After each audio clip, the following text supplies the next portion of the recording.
এই শোনো, তোমরা চেয়ারের সাথে বাঁধা অবস্থায় যার পরনে কোনো কিছুই নেই, তাকে তোমরা আজকে সারা রাত মিলে তার শরীরের চাহিদা মিটিয়ে দিবে, যতক্ষণ না তারই আর্তনাদে পুরো জঙ্গলটা কাঁপছে। ততক্ষণ পর্যন্ত তোমরা তার সাথে সবাই মিলে শারীরিক সম্পর্ক চালিয়ে যাবে, যেন তো শরীর ফেটে রক্তের স্রোত বয়ে যায়। বুঝতে পারছো? একটা মেয়ের সতীত্বের কতটা মূল্য সেটা তোকে বুঝিয়ে দিব। এটা বলে সবাই বেরিয়ে পড়ে। এখন শুধু রুমের ভেতর আছে 15 থেকে 20 জন ছেলে পেলে। ছেলেগুলো এগিয়ে যাচ্ছে গুটি গুটি পায়ে রানীর দিকে। রানী এতগুলো ছেলেকে একসাথে দেখে মায়াভরা নেশার দৃষ্টিতে এগোতে দেখে চেয়ার সমেত উল্টে পড়ে। একসাথে পড়া অবস্থায় থেকে 20 জন ছেলে ঝাঁপিয়ে পড়ে তার শরীরের উপর। খেক শিয়ালের মতো ছিঁড়ে খেতে থাকে তার দেহটাকে। এতজনের একসাথে অত্যাচার সহ্য করতে না পেরে রানী শুধু গগন কাঁপানো চিৎকার দিতে থাকে। তবুও কারো থামার নামগন্ধ নেই। চালিয়ে যাচ্ছে তারা তাদের মতো। এতগুলো নরখাতকের অত্যাচার একসাথে নিতে না পেরে মৃত্যুবরণ করে রানী সেখানেই। রানীর বিভিন্ন লজ্জাস্থান থেকে গড়গড় করে রক্ত বের হচ্ছে। এতগুলো ছেলে একসাথে ঝাঁপিয়ে পড়ার কারণে রানীর দেহটার কোনো অস্তিত্ব নেই। ছেলেগুলো তারা তাদের কাজ করে রুম থেকে বেরিয়ে যায়। কিছুক্ষণ পর অঙ্কিতাও তার সাঙ্গপাঙ্গরা এসে রানীর লাশটিকে ফেলে দিয়ে আসে খোলামেলা বিহীন হাইওয়ের রাস্তার মাঝখানে, যেখানে 24 ঘন্টার মধ্যে 21 ঘন্টায় মানুষের সমাগম লেগে থাকে। আপনাদের জানতে ইচ্ছে করছে না কে এই প্রিয়াঙ্কা মাফি মিষ্টি? হ্যাঁ, এরা 3 জন হলো আপন 3 বোন। তারা নিজেরা নিজেদের সাথে সংগ্রাম করতে করতে হয়ে ওঠে 3 গ্যাংস্টার মাফিয়া কুইন। গল্পের সাথে থাকুন, তাহলে বুঝতে পারবেন। অন্যদিকে এই রানীকে, সেটাও আপনাদের মাথায় চক্কর খাচ্ছে, তাই না? তাহলে শুনুন এই রানীকে। রানী হচ্ছে টপ নারী পাচার, শিশু পাচার ও বাংলাদেশের বিভিন্ন শহরের পতিতা মাস্টারমাইন্ড। বিভিন্ন এলাকা থেকে মেয়ে সংগ্রহ করে তাদের দিয়ে দেহ ব্যবসা করাতো এই রানী। নিজেও হাজারো পুরুষের বিছানায় নিজেকে সমর্পণ করেছে। এই রানীর জন্য হাজারো ছেলে ও মেয়ের পরিবার ধ্বংস হয়েছে। অন্যদিকে রানীর লাশটা রাস্তার মাঝখানে ফেলে দেওয়ার পরেই মানুষ যাতায়াতের সময় লক্ষ্য করে লাশটিকে। পরে পুলিশকে স্থানীয় ফোন করে আসতে বলে। কিছুক্ষণের মধ্যেই পুলিশ, র্যাব, সাংবাদিক, মিডিয়া এসে উপস্থিত হয়। পুলিশ নিজের মতো তদন্ত করছে। লাশের এরকম ভয়ঙ্কর চেহারা দেখে সবাই বেশ আতঙ্কে আছে। সব কিছুর ফিঙ্গারপ্রিন্ট ও তদন্ত করে নিয়ে ফরেন্সিক ল্যাবরেটরিতে পরীক্ষা নিরীক্ষা করার জন্য। পরদিন সকালে 8:43। এদিকে টেলিভিশনের খবর শুনছে কেউ একজন, হাতে চায়ের কাপ, চা খাচ্ছে আর বেশ মনোযোগ সহকারে সাংবাদিকের দেখানো খবর শুনছে। ওপাশ থেকে সাংবাদিক বলছে, এখন 8:50। আজকের জমজমাট খবর, হাওয়ে রাস্তার উপরে নৃশংসভাবে হত্যা করে ফেলে গেছে একটি মেয়ের মৃত লাশ। পুলিশ তদন্ত করার জন্য লাশটিকে ফরেন্সিক ল্যাবরেটরিতে পাঠিয়েছে এবং যতটুকু জানতে পেরেছে সেটা হলো মেয়েটির সাথে প্রায় 15 থেকে 20 জন ছেলে মিলে শারীরিক সম্পর্ক স্থাপন করেছে তার সাথে। এবং আরেকটি জমজমাট খবর হলো এই মেয়েটি ছিল একজন পতিতাদের লিডার। তাকে দেশের পুলিশ অনেক খুঁজেছে, কিন্তু তার হদিশ না পাওয়ায় তাকে খোঁজা চালিয়ে যাচ্ছিল পুলিশ। আজকে হঠাৎ এভাবে কেউ একজন নৃশংসভাবে হত্যা করে তার লাশটাকে ফেলে দিয়ে গেছে হাওয়ে রাস্তার উপরে। এবং পুলিশ ও র্যাব জানিয়েছে এই হত্যা করেছে 3 গ্যাংস্টার লেডি মাফিয়া কুইন। তার সাথে টক্কর নেওয়া মানে দুনিয়া থেকে পরপারে পাড়ি জমানো। কারণ এই মাফিয়ার মুখ চলে কম, হাত চলে বেশি। এই ছিল আজকের সকালের জমজমাট টাটকা খবর। এতক্ষণ পাশে থাকার জন্য ধন্যবাদ। পরবর্তী খবর দুপুর 2টোয় দেখানো হবে। ততক্ষণ চোখ রাখুন দেশ টিভির পর্দায়। এতক্ষণ খবর শুনছিল আর চা খাচ্ছিল কোনো এক আগন্তুক। আগন্তুক এই খবর শুনে চা খাওয়া বন্ধ করে দেয়। হাঁ করে তাকিয়ে আছে টিভির দিকে। অন্যদিকে প্রিয়াঙ্কা মাফি মিষ্টি কথা মতো বেরিয়ে যায় তাদের দলের সাঙ্গপাঙ্গরা। প্রায় 36টা দল বেরিয়ে পড়ে। দলগুলোতে 20 থেকে 25 জন করে আছে। সবার হাতে আছে AK-47, আবার কারো হাতে আছে 9HK, MG4। যে যার পজিশন মতো বেরিয়ে পড়ে গাড়ি নিয়ে। কয়েক ঘন্টা অতিক্রম করে চলে যায় আবার তারা নিজ গন্তব্যে। একে একে বুম বুম করে এক একটা বুম ফাটিয়ে দেয় শহরের বিভিন্ন অন্তরের যেসব রানীর ও প্রতিষ্ঠিত পতিতালয় ছিল এবং যেখানে যত মেয়ে ছিল তাদের প্রাথমিক মেডিকেল চিকিৎসা দেওয়ার জন্য শহরের বিভিন্ন হসপিটালে পাঠিয়ে দেওয়া হয়। এবং ওখানে যতগুলো পুরুষ তাদের শরীরের চাহিদা মেটাতে আসতো তাদেরকে চিরতরে পৃথিবী থেকে সরিয়ে দেয়, নৃশংসভাবে হত্যা করে তাদেরকে। এই খবরটা কিছুক্ষণের মধ্যেই ছড়িয়ে পড়ে সারা বিশ্বে। প্রেস, মিডিয়া, সাংবাদিক চারিদিকে হইচই লাগিয়ে দিয়েছে। এই খবরটা প্রত্যেক টিভি চ্যানেলে দেখাচ্ছে। চলুন তাহলে সাংবাদিক কি বলছে শুনে আছি। আজকের পাওয়া ব্রেকিং নিউজ, হই হই কাণ্ড, রই রই কাণ্ড বেঁধে গেছে শহরে। শুধু শহরে নয়, শহরের যেসব বিভিন্ন সীমান্তরে আবাসিক হোটেল ছিল, সব বোমা বিস্ফোরিততে ধ্বংস করে দিয়েছে three gangster lady mafia queen. সাথে একটি মেসেজ পাওয়া গেছে, সেটা হলো শহরে আর কোনো অন্যায় হতে দেবে না এই মাফিয়া কুইন, আর তাকে বাধা দিতে যে আসবে তাকে মেরে বালিচাপা দিয়ে দেবে বলে জানিয়েছে three gangster lady mafia queen. শুধু দেশ টিভিতেই নয়, বরং আরও অন্যান্য যেসব টিভি চ্যানেল আছে সেগুলোতেও আজকের এই খবর দেখাচ্ছে। আর এই খবর শুনছিল কেউ একজন। এই খবর শুনে একেবারে হতবাক, কেননা সেও যে একজন। থাক, এখন বললাম না, এটা রহস্যময় থেকে যাক, গল্পের সাথে থাকুন, তাহলে তার নিজের সম্বন্ধে জেনে যাবেন। এভাবে কেটে যায় 2 দিন। পরিবেশটা বেশ থমথমে, চারিদিকে নীরবতা বিরাজ করছে। আজকে ভার্সিটিতে যাচ্ছে মিষ্টি। গাড়ি নিয়ে প্রবেশ করে কলেজের ক্যাম্পাসের মাঠে। গাড়ি থেকে নেমে সোজা চলে যায় সেই আম গাছের নিচে। পায়ের উপর পা তুলে বসে আছে আম গাছের নিচে। এদিক ওদিক তাকাচ্ছে আর ফোনে কিছু একটা দেখছে। ও হ্যাঁ, মিষ্টি এই কলেজের ছাত্রী নয়, সে একটা গোপন কাজে ছদ্মবেশে এসেছে এই কলেজে। অন্যদিকে আরেকটি আগন্তুক ঘুরে বেড়াচ্ছে কলেজের রহস্যময় হিসেবে। হঠাৎ করে পরপর কয়েকটি গাড়ি ঢুকে কলেজের মাঠে। 10 থেকে 15টা বাইক হবে, আর 5-6টা বাইক হবে আরটিআর। গাড়িগুলো থেকে নেমে আসে বেশ কিছু ছেলে পেলে, পরনে স্টাইলিশ জামা কাপড়, দেখে গুন্ডা টাইপ মনে হচ্ছে। এগিয়ে আসে কলেজ ক্যাম্পাসের মাঠে। কলেজ ক্যাম্পাসে এক সাইডে 30 থেকে 35 জন মেয়ে আড্ডা দিচ্ছিল। তাদের মাঝখানে যায় সেই ছেলেগুলো। সেখানে গিয়ে অসভ্যতা শুরু করে মেয়েদের সাথে। প্রতিটি ছেলে একটি করে মেয়েকে জড়িয়ে ধরে আর স্পর্শ করার চেষ্টা করে, বিভিন্ন লজ্জাস্থানে হাত দেওয়ার চেষ্টা করে। মেয়েরা অনেক রিকোয়েস্ট করছে, তবুও ছেলেরা থামছে না। তারা তাদের মতো অসভ্যতাম করেই চলেছে মেয়েদের সাথে। ছেলেগুলোর এরকম অসভ্যতাম দেখছে গোপনে কেউ একজন। রাগে তার পুরো শরীর ফেটে যাচ্ছে, হাতে পায়ের রক ফুলে উঠেছে, চোখগুলো লাল রক্তবর্ণ ধারণ করেছে। অন্যদিকে মিষ্টি ভিডিও রেকর্ড করছে তাদের এই অসভ্যতামর কাজগুলোকে। রাগে তার গা ফেটে যাচ্ছে। নিজের রাগ কন্ট্রোল করতে না পেরে পকেট থেকে একটা সিগারেট বের করে সুখ টান দিতে থাকে, যাতে তার রাগটা নিজের কন্ট্রোলে থাকে। কিন্তু তবুও রাগটাকে কন্ট্রোল করতে পারছে না সে। এবার মিষ্টি সেখান থেকে উঠে যখনই চলে আসতে যাবে, ঠিক তখনই খেয়াল করে কোনো এক ছেলে হেলতে দুলতে এগিয়ে যাচ্ছে তাদের কাছে। এটা দেখে মিষ্টি সেখানেই থমকে যায়। অন্যদিকে মিষ্টি ফোন করে দিয়েছিল প্রিয়াঙ্কা আর মাফিকে। তারাও চলে আসে কলেজের মাঠে। ছেলেটি এবার হেলতে দুলতে এগিয়ে যাচ্ছে তাদের সামনে। ছেলেগুলো লিডার সুজন নামে সে ছেলেটি যখনই তনু নামের মেয়েটির বুকে হাত দিতে যাবে, ঠিক তখনই পেছন থেকে কেউ একজন ছেলেটির হাত ধরে ফেলে। এটা দেখে পুরো কলেজ ক্যাম্পাস বসে থাকা ছেলে মেয়ে একবারে উঠে দাঁড়ায়। সবাই হা করে তাকিয়ে আছে তাদের দিকে। ছেলেটির হাত মুড়িয়ে উল্টো ঘুরিয়ে তার দিকে ফেরায়। এমন কিছু হবে, হতবাক সবাই। ভাবতে পারেনি কেউ এমন কিছু ঘটাবে। সুজন নামের সেই ছেলেটি এবার হুঙ্কার দিয়ে বলে ওঠে, কে বে তুই? তোর সাহস হয় কি করে আমার কাজে বাধা দেওয়া? তোর কি মৃত্যুর ভয় নেই? তুই জানিস না তুই কার হাত ধরেছিস?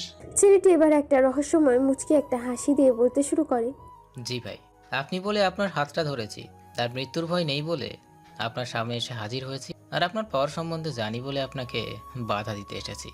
হেই, তোরা শুনছিস? এই প্রথম আমি কোনো বীর পুরুষ দেখলাম যে এই সুজনের সামনে মাথা উঁচু করে গলা ফাটিয়ে কথা বলছে।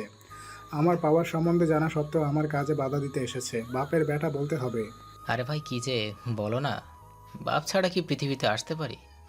বাপ পরিশ্রম করেছে আর মা জন্ম দিয়েছে বলেই তো পৃথিবীতে এসেছি, তাই না? বাহ, তোর কলেজে আছে বলতে হবে। আজ পর্যন্ত আমার মুখে মুখে কোনো বেটা কথা বলার সাহস দেখায়নি। তোকে এই প্রথম দেখলাম যে আমার মুখে মুখে তর্ক করছে। তুই হলি আসল বাপকা বেটা। এই কথা শুনে সেই ছেলেটি আবার একটা রহস্যময় মুচকি হাসি দেয়, যার এই হাসিতে লেগে আছে হাজারো রহস্যময় কাহিনী। অন্যদিকে ছেলেটির এরকম সাহসিকতা দেখে প্রিয়াঙ্কা, মাফি, মিষ্টি মুগ্ধ হয়ে তাকিয়ে আছে ছেলেটির দিকে। প্রিয়াঙ্কা তো একেবারে হা হয়ে তাকিয়ে আছে, চোখ যেন পলকেই পড়ছে না। আনমনে প্রিয়াঙ্কা বলে ওঠে, প্রথম দেখায় টাস্কি যে ক্রাশ খেয়েছি। এরকম ছেলেই তো আমি আমার লাইফ পার্টনার হিসেবে চয়েস করি। যে করেই হোক, এই ছেলেটিকে আমার চাই চাই। প্রিয়াঙ্কার মুখে এরকম কথা শুনে মাফি, মিষ্টি মুচকি মুচকি হাসছে। এদিকে সুজন নামে সেই ছেলেটি আবার বলে ওঠে, ছন্দে বলতে বলতে ও হা হা হা হা হাসতে হাসতে, কিন্তু বাবু সোনা ময়নাটিয়া, তুমি তো আমার কাজে দিয়েছো বাধা। তোমায় কি করে ছাড়ি বলো না? তোমায় যে পাইতে হবে এখন আমার হাতের সাজা, কেননা তুমি আমায় বাধা দিয়ে দিয়েছো আমার নেশা কাটিয়া। তাই তো তোমায় এবার পেতে হবে কঠিন সাজা। সুজন নামের সে ছেলেটির এরকম আহামরি শায়রি শুনে আশিক, প্রিয়াঙ্কা, মাফি, মিষ্টি ছাড়া সবাই ভয়ে জড়সড়। কেউ কেউ গাছের আড়ালে লুকিয়েছে, আবার কেউ আশিকের পেছনে এসে লুকিয়েছে। এবার আশিক সবার দিকে তাকিয়ে দেখে ভয় সবাই চুপসে আছে, তাই সেবার হাসতে হাসতে বলে ওঠে, তা শুনি কিউটি মিউটি লাদাক লুদা করে ভাই মাথা মোটা, তুই করবি কি আমার বলতো শুনি? আশিকের মুখে এরকম পাল্টা শায়রি শুনে সবাই হো হো করে হাসতে শুরু করে। প্রিয়াঙ্কা তো হাসতে হাসতে শেষ। প্রিয়াঙ্কা, মাফি, মিষ্টি ও কলেজের ক্যাম্পাসে ছেলে মেয়েগুলো হাসতে থাকে একসাথে।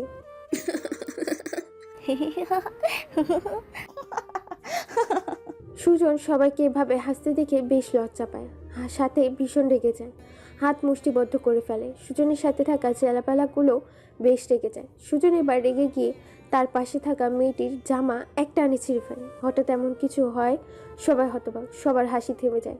এটা দেখে মাফি, মিষ্টি সেখানে যেতে চাইলে প্রিয়াঙ্কা বাধা দেয়। এদিকে সুজন সবার দিকে তাকিয়ে হাসতে হাসতে বলে ওঠে, কিরে, তোদের হাসি থেমে গেল কেন? হাস না, আরো হাস। তোদের সামনে এই মেয়েটিকে ধর্ষণ করব, আমায় অপমান করা দেখাচ্ছি মজা। এদিকে মেয়েটি পুরোই কান্না করে ফেলেছে। আশিক তার পরনে থাকা টি শার্টটি খুলে পরিয়ে দেয় মেয়েটিকে। এদিকে যখনই সুজন মেয়েটির শরীরে আবার হাত দিতে যাবে, ঠিক তখনই আবার দুটা কালো রঙের গাড়ি এসে হাজির হয় তাদের সামনে। সবাই তাকিয়ে আছে গাড়ি দুটির দিকে। সবাই জানে এই গাড়ির ভিতর কে আছে। গাড়ি থেকে নেমে আসে এই কলেজের ভিপি রাসেল মাহমুদ রাজ। সবাই তাকে রাজ বলে চিনি। ভিপি এবার তাদের সামনে এসে দাঁড়ায়, রাগান্বিত চোখে সবার দিকে তাকায় আর বলে ওঠে, আচ্ছা, এখানে যাত্রা হচ্ছে নাকি সার্কাস হচ্ছে? ও ও না না, এখানে তো পুতুল নাচ হচ্ছে, তাই না? আরে ও আমার ভাই, কার সাথে সে ডেটে যাবে, নাকি কার শরীরে হাত দেবে, নাকি কিভাবে দিবে সেটাও ভালো করেই জানে। আরে আমার ভাইয়ের সাথে এক রাত কাটানোর জন্য মেয়ের বাপে রিকোয়েস্ট করে, সেখানে আমার ভাই নিজে মেয়ে পছন্দ করছে শুধু একটু মজা নেবে বলে, আর তোরা আমার ভাইকে বাধা দিস। এবার ভিপির কথা শুনে তো পুরো 404 ডিগ্রি সেলসিয়াস বেড়ে যায় আশিক, প্রিয়াঙ্কা, মাফি, মিষ্টির। রাগে তাদের শরীর ফেটে যাচ্ছে। এবার ভিপি বলে ওঠে, এই সজন, কোন মালকে তোর পছন্দ তুলে নিয়ে আয়, কে বাধা দেয় আমিও দেখি তার কত বড় কলিজা। এটা বলে ভিপি যখনই উল্টো করে চলে যেতে ধরবে, তখনই তার চোখ কঠোর থেকে বেরিয়ে পড়ার উপক্রম। তার সামনে দাঁড়িয়ে থাকা ব্যক্তিটাকে দেখে তার বাজোরা থরথর করে কাঁপছে। বুকের হার্টবিট যেন সমুদ্রের ঢেউয়ের চেয়ে দ্বিগুণ বেশি প্রবাহিত হচ্ছে। যেমন আকাশে বিদ্যুৎ চমকালে ও আকাশে ফুটলে থরথর করে মাটি কাঁপে, ঠিক তেমনি হয়েছে তার অবস্থা। ভয়ে প্যান্টে মলমূত্র করে ফেলবে এই বুঝি সে। থ মেরে যায় সেখানেই। এদিকে ভিপির কথা মতো আশিকের সামনে দাঁড়িয়ে থাকা মেয়েটিকে নিয়ে যখনই সুজন চলে আসতে যাবে, ঠিক তখনই ভিপি পরপর কয়েকটা থাপ্পড় লাগিয়ে দেয় সুজনের গালে। সবাই এই দৃশ্য দেখে অবাক, হতবাক। কেননা যে এতক্ষণ বাঘের মতো গর্জন করছিল, সে হঠাৎ করেই ইঁদুরের মতো হয়ে গেল কেন? সবাই শুধু ভাবছে একটাই কথা। এদিকে সুজন একেবারে হতবাক, কি হচ্ছে তার সাথে কোনো কিছুই বুঝতে পারছে না সে। এদিকে ভিপি চোখের ইশারায় তার সামনে দাঁড়িয়ে থাকা ছেলেটির কাছে আকুতি মিনতি করতে থাকে তাকে মাফ করে দেওয়ার জন্য। তার সামনে দাঁড়িয়ে থাকা ছেলেটি তার এরকম কথাবার্তায় চোখ লাল রক্তবর্ণ ধারণ করে ফেলেছে। আবারও ভিপি ভয়ে ভয়ে চোখের ইশারায় মাফ চাইতে থাকে ছেলেটির কাছে। ছেলেটিও একবার পুরো কলেজ ক্যাম্পাসের দিকে তাকিয়ে কিছু একটা ভেবে চোখের ইশারায় বুঝিয়ে দেয় তাকেও তার ভাই। শুদ্ধ পুরা কলেজ ক্যাম্পাস যেন এখনই ছেড়ে চলে যায়, নয়তো এখানে লাশের শ্মশান ঘাট লেগে যাবে। হুমকি দিয়ে চোখের ইশারায় বলে কথাগুলো সেই রহস্যময় ছেলেটি। ভিপিও পড়ে নেয় চোখের ভাষা। দ্রুত সুজনকে মারতে মারতে ও তার সাঙ্গপাঙ্গদের নিয়ে পদত্যাগ করে সেই স্থান। এদিকে মেয়েটিও জড়িয়ে ধরে আশিককে সুজনের হাত থেকে বাঁচানোর জন্য। আশিকও মেয়েটির মাথায় হাত বুলিয়ে দিয়ে বলে, তুমি এখন নিশ্চিন্তে বাসায় যেতে পারো, কোনো সমস্যা হলে আমাকে বলতে পারো, তোমার আর কোনোদিনও তারা বিরক্ত করবে না। মেয়েটিও মাথা নাড়িয়ে হ্যাঁ সূচক জানিয়ে চলে যায় কাঁদতে কাঁদতে সেখান থেকে। এদিকে প্রিয়াঙ্কা ছেলেটির মধ্যে একটা গুণ দেখেই হতবাক। ছেলেটির বুকটা অসম্ভব ফর্সা, উজ্জ্বল শ্যামলা। ছেলেদের এত ফর্সা হতে নেই। সুঠাম বডি ফিটনেস শরীর, উচ্চতায় প্রায় 7 ফুট 2 ইঞ্চি হবে হয়তো। এক দৃষ্টিতে হাঁ করে তাকিয়ে আছে প্রিয়াঙ্কা। এদিকে সুজন গাইতে যেতে যেতে বলে ওঠে, ভাইয়া তুমি আমাকে ওই মেয়েটাকে নিয়ে আসতে দিলে না কেন? হঠাৎ করেই তোমার কি হলো বলো তো? আমার যে করেই হোক আজ রাতে ওই মেয়েটাকে চাই। এদিকে এখনও হাত পা কাঁপছে ভিপির, কেননা সে এতক্ষণ আজরাইলের সামনে দাঁড়িয়েছিল। সুজনের মুখে এরকম কথা শুনে বেশ পরপর কয়েকটা থাপ্পড় লাগিয়ে দেয় আবারও, আর বলে ওঠে, আরে শালা বলদার বাচ্চা, তুই যার সামনে দাঁড়িয়েছিলি সে ছিল মানুষ রূপে আজরাইল। তোর ভাগ্য ভালো তুই এখনো বেঁচে আসিস, কারণ সে যাকে একবার ধরে তাকে পুরো খেয়ে ফেলে। মানে কি ভাইয়া, তুমি এই প্রথম আমার গায়ে হাত দিছো আর এসব কি বলো আবল তাবল বলছো? কে সে শুনি? আরে হারামজাদা বলদের বাচ্চা, শুধু বসেই বড় হয়েছিস, কিন্তু বুদ্ধি তোর এখনো হাঁটুর নিচেই। ভাইরাল গ্যাংয়ের নাম শুনেছিস? যে বর্তমানে পৃথিবীর 2 নম্বর স্থানে আছে, আর তুই ওই ভাইরাল গ্যাংস্টারের লিডারের সামনে দাঁড়িয়েছিলিস। জানি না আদৌ আমরা বেঁচে থাকবো কি না, কেননা তোর জন্য আমি যা বেয়াদবি করলাম ভাইয়ের সামনে, এরপর বেঁচে থাকবো বলে মনে হয় না আমার। ওরে বাবারে, এ তো পুরো সাংঘাতিক ব্যাপার ভাই। আমি এত তাড়াতাড়ি মরতে চাই না। তুমি আমাকে যে করে হোক বাঁচাও। এখনো আমার অনেক মেয়ের সাথে ডেটে যাওয়া বাকি আছে, তাদের কি হবে? ভিপি তার ভাইয়ের মুখে এখনও ডেটে যাওয়ার কথা শুনে বলতে থাকে, মুঝে মারো মুঝে মারো। এদিকে প্রিয়াঙ্কাকে এক দৃষ্টিতে তাকিয়ে থাকতে দেখে মাফি ও মিষ্টি প্রিয়াঙ্কাকে সেখানেই পচাতে থাকে, আর বলেই ওঠে, কী রে বুনু, এখনও কি হাঁ করে থাকবে নাকি প্রপোজ করবে? ওইদিকে যে আমাদের শিকার পালিয়ে যাচ্ছে, তাদেরকে কে ধরবে বল দেখি? মাফি আপু, তুই থামবি একটু? আমার বোনটাই প্রথম কারোর প্রেমে পড়েছে। পড়তে দে তুই তাকে। আমি অনেক আগেই অঙ্কিতাকে ফোনে কথা বলে দিয়েছি, তাদেরকে যেন গাড়ি থেকে উঠিয়ে নিয়ে আমাদের গোডাউনে নিয়ে যায়। এবার তো চল, আমরা সবাই বেরিয়ে পড়ি, না হলে যে সন্দেহ করবে। ও হ্যাঁ, দ্রুত চলো। গোডাউনে দ্রুত তাদেরকে তুলে নিয়ে আসতে বলো। শালাগুলোকে আজকে জন্মের শিক্ষা দিয়ে ছাড়বো। এই বলে তারাও কলেজ ক্যাম্পাস ত্যাগ করে। এদিকে পুরো কলেজ ক্যাম্পাসের দিকে তাকিয়ে একটা মুচকি হাসি দেয়। সবার অগোচরে বেরিয়ে পড়ে কলেজ থেকে। ও হ্যাঁ, এতক্ষণ ধরে বকবক করছি, কিন্তু এই আশিকের পরিচয়টা দিতে ভুলে গেছি। হ্যাঁ, আপনারা ঠিক ধরেছেন, এই আশিকই হলো টপ ভাইরাল গ্যাংস্টারের গ্যাং লিডার। পৃথিবীর আন্ডারওয়ার্ল্ডের 2য়তম স্থানে আছে এই ভাইরাল গ্যাং। এদিকে ভিপি সুজন ও তার দলবল নিয়ে শহরে থেকে পালিয়ে যাচ্ছিল। তখনই বেশ কয়েকটা কালো রঙের গাড়ি এসে থামে তাদের সামনে। তা দেখে ভিপি ও ভিপির কিছু ছেলে পেলে পালিয়ে যায় ভিপির সাথে। আর এদিকে সুজন ও তার দল ভাইরাল গ্যাংস্টারের দলবলকে চিনতে না পেরেই সেখানেই ভয়ে গুটিসুটি মেরে যায়। ভিপিকে পালিয়ে যেতে দেখে তাকে পরে ধরবে বলে সুজনও তার দলবলকে নিয়ে চলে যায়। ভাইরাল গ্যাংস্টারের দল বলল নিয়ে চলে আসে তাদের নিজের গোডাউনে। অতঃপর শামীম নামের সেই ছেলেটি আশিককে ফোন দিয়ে বলে ওঠে, হ্যালো ভাইয়া, আমি আর তামিম মিলে শালা নিমুখারামের বাচ্চাগুলোকে রাস্তা থেকে তুলে এনেছি। আর বিপি আমাদের চিনতে পেরে পালিয়ে গেছে জঙ্গলের পথ ধরে। তাকে কিছুক্ষণের মধ্যেই ধরে আনবো। তুমি দ্রুত গুডাউনে চলে আসো। ওকে, ঠিক আছে ভাই। ততক্ষণ তুই আর তামিম মিলে শালাগুলোকে আচ্ছা মতো সেবা যত্ন নে। আমি এসে শুধু আপ্যায়নটুকু করব, ঠিক আছে? ওকে ঠিক আছে ভাইয়া। অন্যদিকে ভিপি ও তার দলবল পালানোর সময় রাস্তায় গিয়ে ধাক্কা খায় 3 গ্যাংস্টার লেডি মাফিয়া কুইনের দলবলের গাড়ির সাথে। গাড়িতে ধাক্কা খাওয়ায় অঙ্কিতা গাড়ি থেকে মাথা বের করে কিছু বলতে যাবে, ঠিক তখনই সে চিনে ফেলে ভিপিকে। সাথে সাথে তার দলের সবাইকে গাড়ি থেকে নেমে ভিপি ও তার দলবলকে ধরতে বলে। অঙ্কিতার কথা মতো তার দলের সবকটা মেয়ে মিলে চ্যাংদলা করে উল্টো করে ঝোলাতে ঝোলাতে ভিপি ও তার দলবলকে গাড়িতে তুলে তাদের গোডাউনে নিয়ে চলে আসে। গোডাউনে একে একে সারিবদ্ধ করে বেঁধে ফেলে চেয়ারের সাথে তাদেরকে। কিছুক্ষণ পরে প্রিয়াঙ্কা, মাফি, মিষ্টি চলে আসে গোডাউনে। অন্যদিকে শামীম ও তামিম মিলে সুজনকে উলঙ্গ করে, উল্টো করে ঝুলিয়ে উড়াধুরা বেডের বাড়ি দিয়ে পেটাচ্ছে। এদিকে প্রিয়াঙ্কা, মাফি, মিষ্টি তাদের সামনে চেয়ার টেনে বসে পড়ে। প্রিয়াঙ্কা আবারও একটা সিগারেট বের করে মুখে পুরে নেয়। মুখের সিগারেটের ধোঁয়াগুলো ফুক করে পুড়িয়ে দেয় ভিপির মুখে।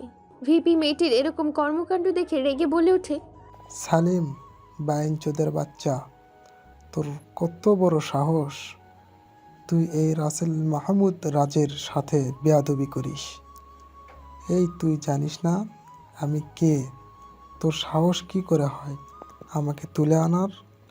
একবার শুধু সাড়া পাই তোকে এমনভাবে ধর্ষণ করব যে তোর সব কিছু ফেটে রক্ত গড়িয়ে পড়বে।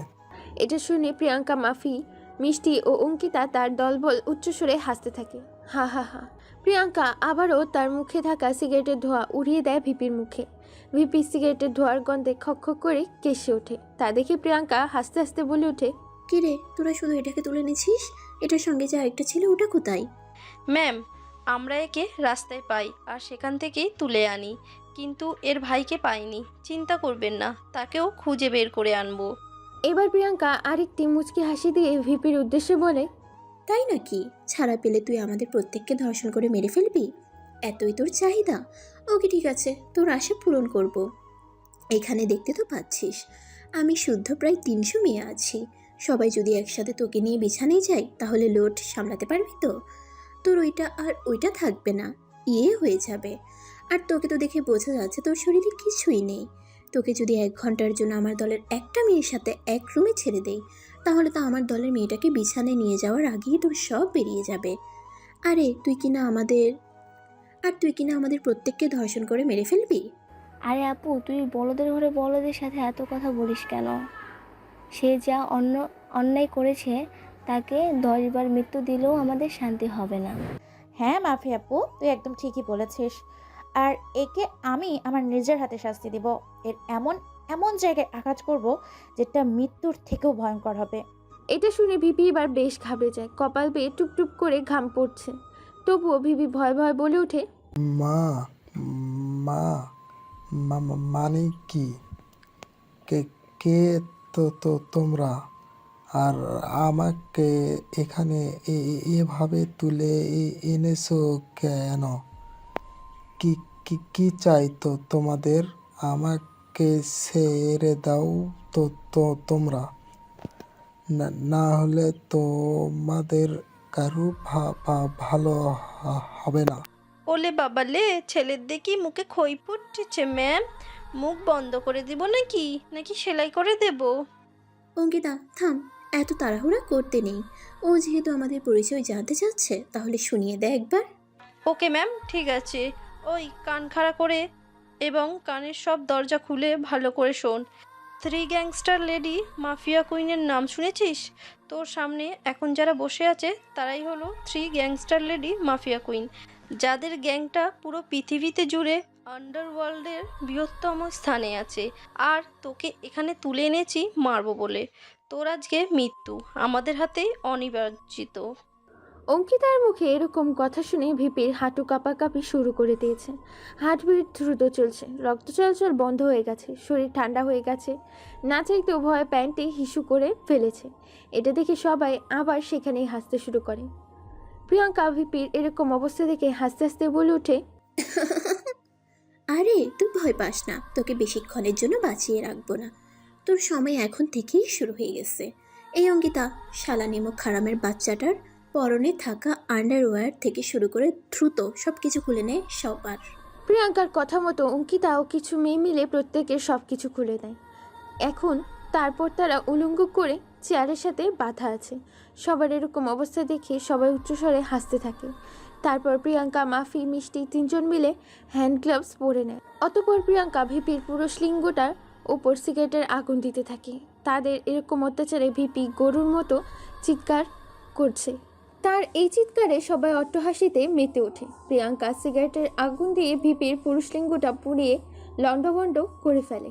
ভিপি বেঁচে থেকেও মৃত, শরীর আর কাজ করে না, নিস্তেজ হয়ে গেছে পুরো।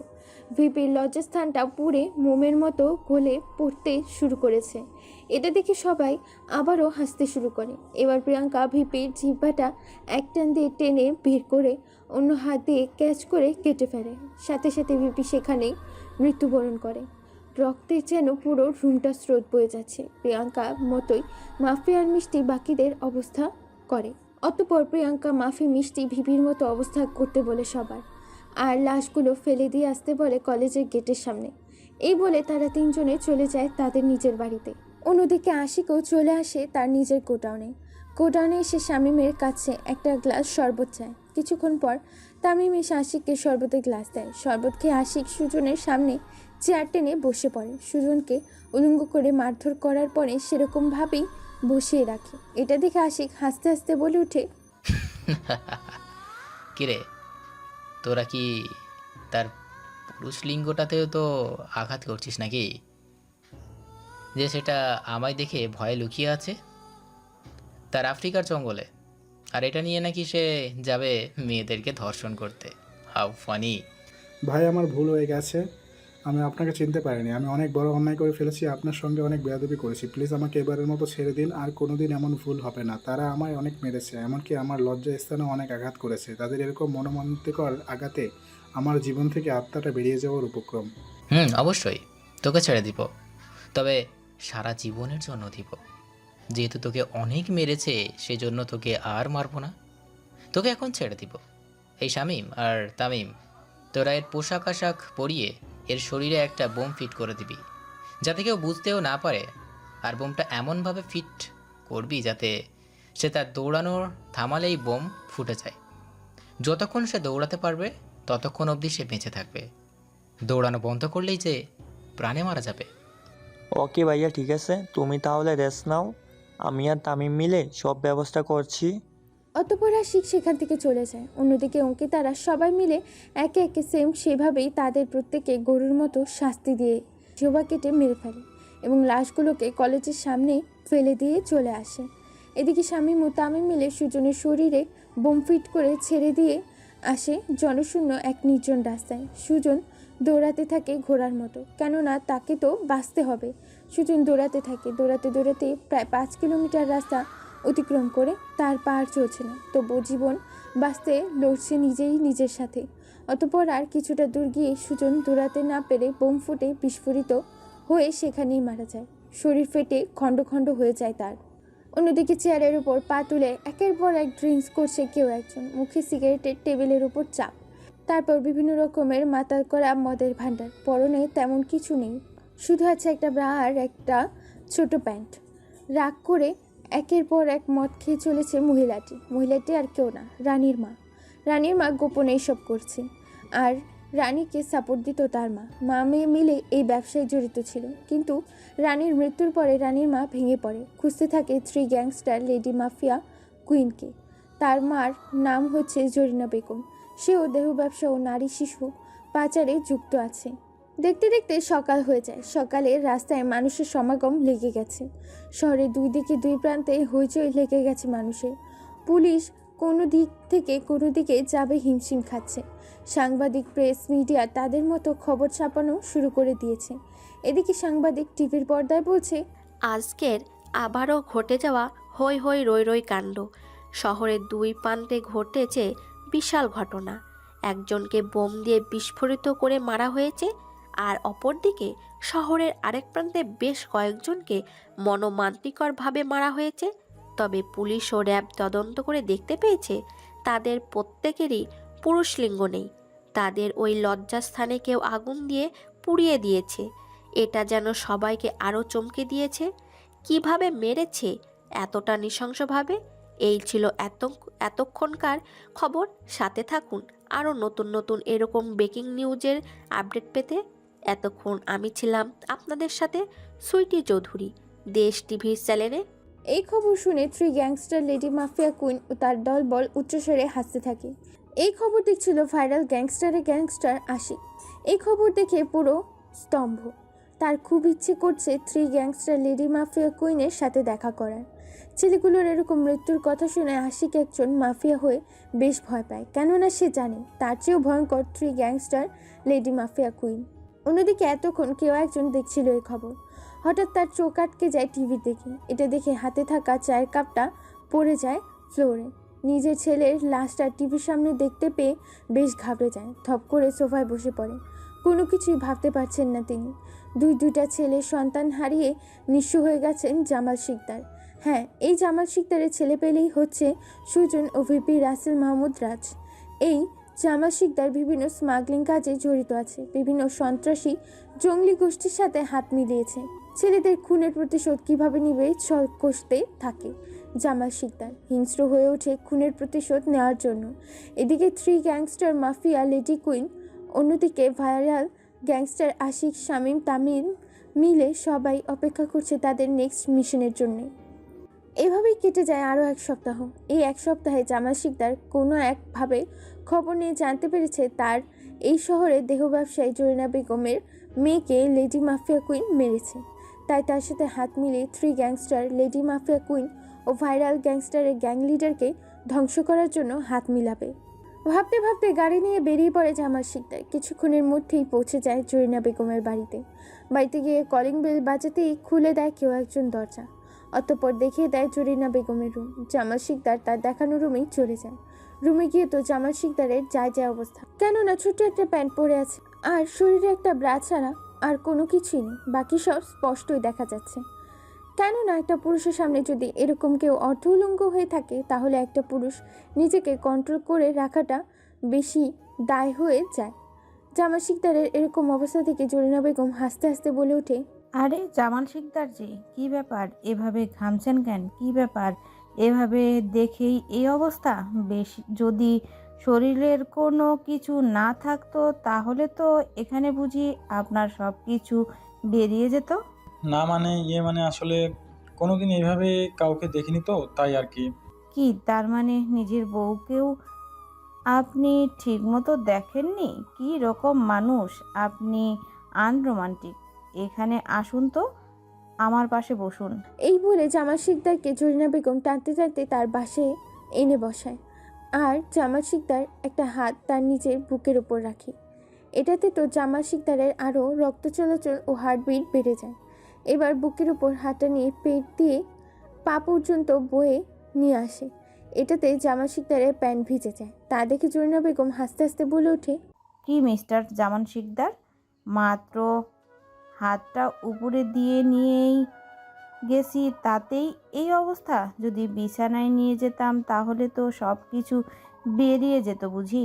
আচ্ছা, বাই দ্য ওয়ে, কী কারণে আমাকে আপনি স্মরণ করলেন শুনি? না মানে আসলে কিছু দরকার ছিল আপনার সাথে, আপনি অনুমতি দিলে বলতে পারি। অবশ্যই। তার আগে এই নিন, ড্রিঙ্কস করুন। আর কি বলতে এসেছেন সেটা ক্লিয়ার করে বলুন। শিওর। আপনার মেয়ে রানীকে হত্যা করেছে 3 গ্যাংস্টার লেডি মাফিয়া কুইন, আর আমার সন্তানকে হত্যা করেছে ওই ভাইরাল গ্যাংস্টার। তাই আমি চাচ্ছিলাম আমরা দুজনেই একসাথে হাত মিলিয়ে তাদের সাথে মোকাবেলা করব। এজন্য আমি আপনার সাথে হাত মিলাতে এসেছি। আইডিয়াটা মন্দ না। ওকে, আমি রাজি। আপনি আপনার মতো প্ল্যান সাজাতে থাকুন। কোনো কিছুর সাহায্য লাগলে বলবেন আমাকে। ওকে, ঠিক আছে। আর দুজনে যেহেতু হাত মিলিয়েছে, তাহলে কিছু হবে কি দুজনের মধ্যে? মানে বুঝতে পারলাম না, সবটা খুলে বলুন। না আসলে মানে আপনাকে এভাবে দেখে নিজেকে আর কন্ট্রোল করতে পারছি না। তাই একবার যদি চান্স পেতাম আপনার সাথে ওইসব করার, এতে আপনিও সুখ পাবেন আর আমিও, যেহেতু আমরা পার্টনারশিপে এখন কাজ করব সেক্ষেত্রে। ওকে, এই ব্যাপার। চলুন তাহলে, বিছানায় সুখ দিয়ে পরিপূর্ণ করে দেই আপনাকে। আর আপনি কেমন সুখ দিতে পারেন আমাকে, দেখি আপনার দূর কত দূর। এই বলে তারা দুজনে চলে যায় বেডরুমে। বিছানার উপরে শুয়ে পড়ে জরিনা বেগম। জামাল শিকদার জরিনা বেগমের সব কিছু খুলে ছুঁড়ে মারে ফ্লোরে। অন্যদিকে জরিনা বেগম ও জামাল সাহেবের সব কিছু খুলে নেয়। তারপর শুরু করে দেয় এই রঙ্গলীলা। দুজনে শরীরের চাহিদা ও ক্ষুধা মেটাতে লেগে পড়ে তাদের কাজে। প্রায় দীর্ঘ 2 ঘন্টা যাবৎ শারীরিক সম্পর্ক স্থাপন করে তারা দুজনে। অতঃপর তারা দুজনেই সেখানে ঘুমিয়ে পড়ে, দুজন দুজনকে জড়িয়ে ধরে। পরের দিন সকালে ঘুম ভাঙে দুজনের। ঘুম থেকে উঠে দেখে দুজনের শরীরে কোনো কিছুই নেই। এটা দেখে জামাল শিকদার জরিনা বেগমের উপর উঠে সারা শরীর চুমু দিয়ে ভরিয়ে দেয়। দুজনে আবারও 4 ঠোঁট এক করে দেয়। এভাবে কেটে যায় বেশ কিছু সময়। অতঃপর জামাল শিকদার জরিনা বেগমকে কোলে করে নিয়ে যায় বাথরুমে।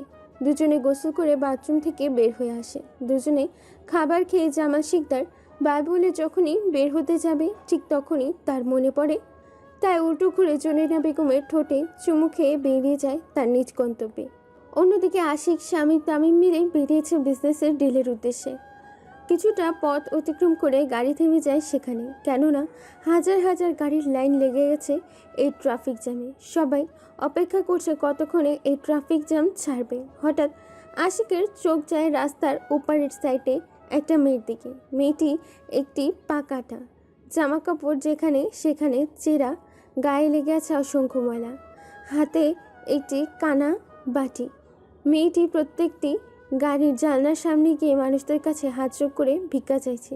কেউ দিচ্ছে 2 টাকা, আবার কেউ 5 টাকা করে দিচ্ছে, আবার কেউ বা দিচ্ছে দুরু দুরু করে গালি দিয়ে তাড়িয়ে। এটা দেখে আশিকের মন খারাপ হয়ে যায়। সে ভাবছে এই পৃথিবীর মানুষগুলো এতটা নিষ্ঠুর হয় কি করে। একটা অসহায় মেয়েকে ভিক্ষা না দিয়ে দূর দূর করে গালি দিয়ে তাড়িয়ে দিচ্ছে। তারা মানুষ না কেউ অমানুষ, এরা পশুর চেয়েও অধম। ভাবতে ভাবতে মেয়েটি চলে আসে আশিকের গাড়ির সামনে। গাড়ির সামনে এসে মেয়েটি বলতে থাকে, ভাইয়া, আমি 2 দিন ধরে কিছু খাইনি, হাতে তেমন টাকা পয়সা নেই, দয়া করে কি আমাকে কিছু টাকা ভিক্ষা দেবেন? অনেক দিন ধরে ভালো মন্দ কিছু খেতে পারি না, দয়া করুন না ভাইয়া, দয়া করে কৃপা করুন আমার প্রতি। অবশ্যই তোমাকে আমি টাকা দিব, কিন্তু তার আগে তুমি আমাকে একটা কথা বলো। তুমি স্কুলে না গিয়ে এই বয়সে রাস্তায় ভিক্ষা কেন করছো? মেয়েটি আর কিছু বলতে যাবে তখনই অপর পাশ থেকে আরেকটি মেয়ে এসে বলতে শুরু করে, ভাইয়া, আপনার এত সব জেনে কি হবে? আপনার যেটা কাজ সেটা করুন না। আপনি আমায় দয়া করে ভিক্ষা দিন আর আমায় এখান থেকে যাওয়ার সুযোগ করে দিন। টাকা তো দিব, তার আগে বলো তুমি ভিক্ষা কেন করছো? তুমি কি পড়ালেখা করবে? দেখো, তোমাকে রাস্তায় ভিক্ষা করতে হবে না, তুমি চাইলে আমি তোমাকে স্কুলে ভর্তি করিয়ে দিতে পারবো। আশিক আর কিছু বলতে যাবে ঠিক তখনই মেয়ে দুটির পেছনে কেউ একজন বাড়ি দিয়ে বলে ওঠে, কি রে জিতু, তুই ভিক্ষা না করে এখানে কি করছিস? বস, দেখলে কিন্তু আমাদের মেরে ফেলবে, দ্রুত এখান থেকে কেটে পড়। আর ভাইয়া, আমাদের পড়ালেখার কি করার সামর্থ্য আছে যে আপনি এসব কথা জিতুকে বলছেন? বস দেখলে তো ওকে মেরে ফেলতো। কেন? আমি তোমাদের পড়ালেখা করার সমস্ত খরচ দেব। চলো তোমরা গাড়িতে ওঠো, তোমাদের আজকেই স্কুলে ভর্তি করে দিব। আর তোমাদের এইসব ভিক্ষা করতে হবে না। কে তোমাদের বস শুনি? কে তোমাদের জোরপূর্বকভাবে ভিক্ষা করায়? শুধু নামটা বলো তো শুনি। না ভাইয়া, কেউ আমাদের দিয়ে ভিক্ষা করায় না, আমরা পেটের ক্ষুধায় ভিক্ষা করি। তুমি তো টাকা দিলে না, শুধু দিলে কিছু ফ্রিতে জ্ঞানমূলক উপদেশ। ভাইয়া, ভালো থেকো। কি রে, তোরা ভিক্ষা না করে এখানে কি করছিস? আবার পালানোর চিন্তা ভাবনা করছিস নাকি? আর এতক্ষণ কিসের পড়ালেখার কথা বলছিলিস? এই হিরো কে? তুই কে রে? আর এদেরকে কিসের পড়ালেখার বিষয়ে কথা বলছিলিস? নিজের চরকায় তেল দে, না হলে এমন জায়গায় রেখে আসবো যে সারা জীবন দিন আর রাত গুনতে গুনতে তোর দিন পেরিয়ে যাবে। লোকটার মুখে এই কথা শুনে অসহায় অন্য মেয়ে বেশ ভয় বলে ওঠে, উনি তো টাকা দিতেছিলেন। না না, ওখানে কোনো কিছু করবেন না, উনি আমাদের কোনো কিছু বলেননি। চুপ কর, এখান থেকে ফোন না হলে কানের নিচে 2 ঘা লাগিয়ে দিব। আর আজকে সারাদিনে এইমাত্র 10 টাকা তুলেছিস, তোর তো আজকে খবর আছে, শুধু গোডাউনে চল। এই কথা শুনে আশিকের একটু খটকা লাগে, তাই আশিক গাড়ি থেকে নেমে মেয়েটির হাতটি টেনে ধরে বলে ওঠে, না, ও কোথাও যাবে না। আর আজ থেকে ওরা ভিক্ষুক করবে না। ওদেরকে আমি বলেছি, ওদেরকে আমি স্কুলে ভর্তি করে দিব। আর আজ থেকে সব ধান্দা বন্ধ। কে রে তুই? তুই জানিস তুই কাদের সাথে পাঙ্গা নিয়েছিস? প্রাণী মারা যাবে, নিজের ভালো স্বাস্থ্য এখান থেকে চলে যা, আর তাদেরকে তাদের মতো থাকতে দে। তারা কাল থেকে স্কুলে যাবে এবং তাদের স্কুলে যাওয়ার যাবতীয় ফর্মালিটি আমি পূরণ করব। দেখি তোর কি করার আছে। আমি তাদেরকে এইখান থেকে নিয়ে গিয়ে আজকে স্কুলে ভর্তি করিয়ে দিব। বাপের ব্যাটা হলে আটকে দেখা। আশিকের মুখে এরকম কথা শুনে লোকটি একটা ফোন বের করে কাকে যেন আসতে বলে। কিছুক্ষণের মধ্যেই 15 থেকে 20 জন ছেলে পেলে আসে। এতগুলো ছেলে পেলেকে দেখে লোকজন ঘামে যায়। অতঃপর লোকটি বলে ওঠে, এই শালার এমন অবস্থা করবে যাতে দ্বিতীয়বার আমাদের কাছে বাধা দেওয়ার সাহস না পাই। এই বড্ড বেশি কথা বলে মেরে গঙ্গা নদীতে ভাসিয়ে দিয়ে আসবি। এতক্ষণ গাড়িতে বসে আশিকের কর্মকাণ্ড দেখছিল প্রিয়াঙ্কা। সেও এই রাস্তা দিয়েই যাচ্ছিল কোনো এক গুরুত্বপূর্ণ কাজে। ট্রাফিক জ্যামের কারণে সেও এখানেই আটকে পড়ে।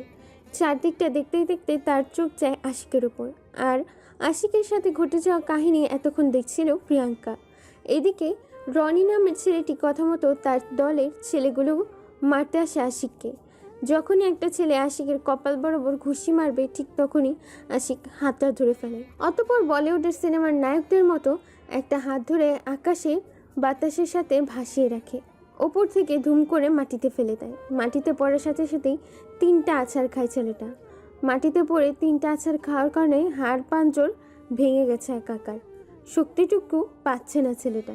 2 নম্বর ছেলেটির মাথা উল্টো করে ঘুরে ধরে, গাড়ির কাচের সাথে বাড়ি মারে, গাড়ির কাচ ভেঙে খণ্ড খণ্ড হয়ে যায়, আর সেই কাচের খণ্ডগুলো গেঁথে যায় ছেলেটির মাথায়। ছেলেটি ব্যথা ও যন্ত্রণায় মাটিতে বসে পড়ে। 3য় নম্বর ছেলেটি যখন মারতে আসে তখন তার হাতটা ভেঙে ঝুলিয়ে দেয় আর তার হাতে দেয় সেই কান্নাকাটি ধরিয়ে।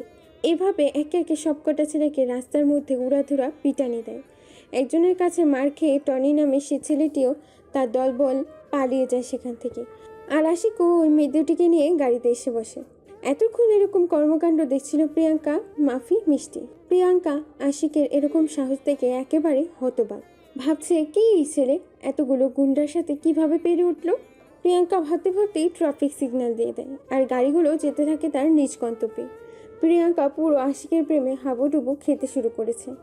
এদিকে আশিক মেয়েগুলোকে নিয়ে আসে একটা রেস্টুরেন্টে। খাওয়া দাওয়া করে ভালো পোশাক আশাক কিনে দিয়ে একটা স্কুলে ভর্তি করে দেয় দুজনকে। এবং রেস্টুরেন্টে বসে যখন তারা খাবার খাচ্ছিল তখন আশিক তাদের কাছ থেকে সব কিছু জেনে নেয় যে ওখানে কতজন ছেলে মেয়ে আছে এবং জোরপূর্বক কতগুলো লোক তাদের নিয়ে ভিক্ষা করায়। চলুন তাহলে মেয়েগুলো কি বলেছিল শুনে আসি।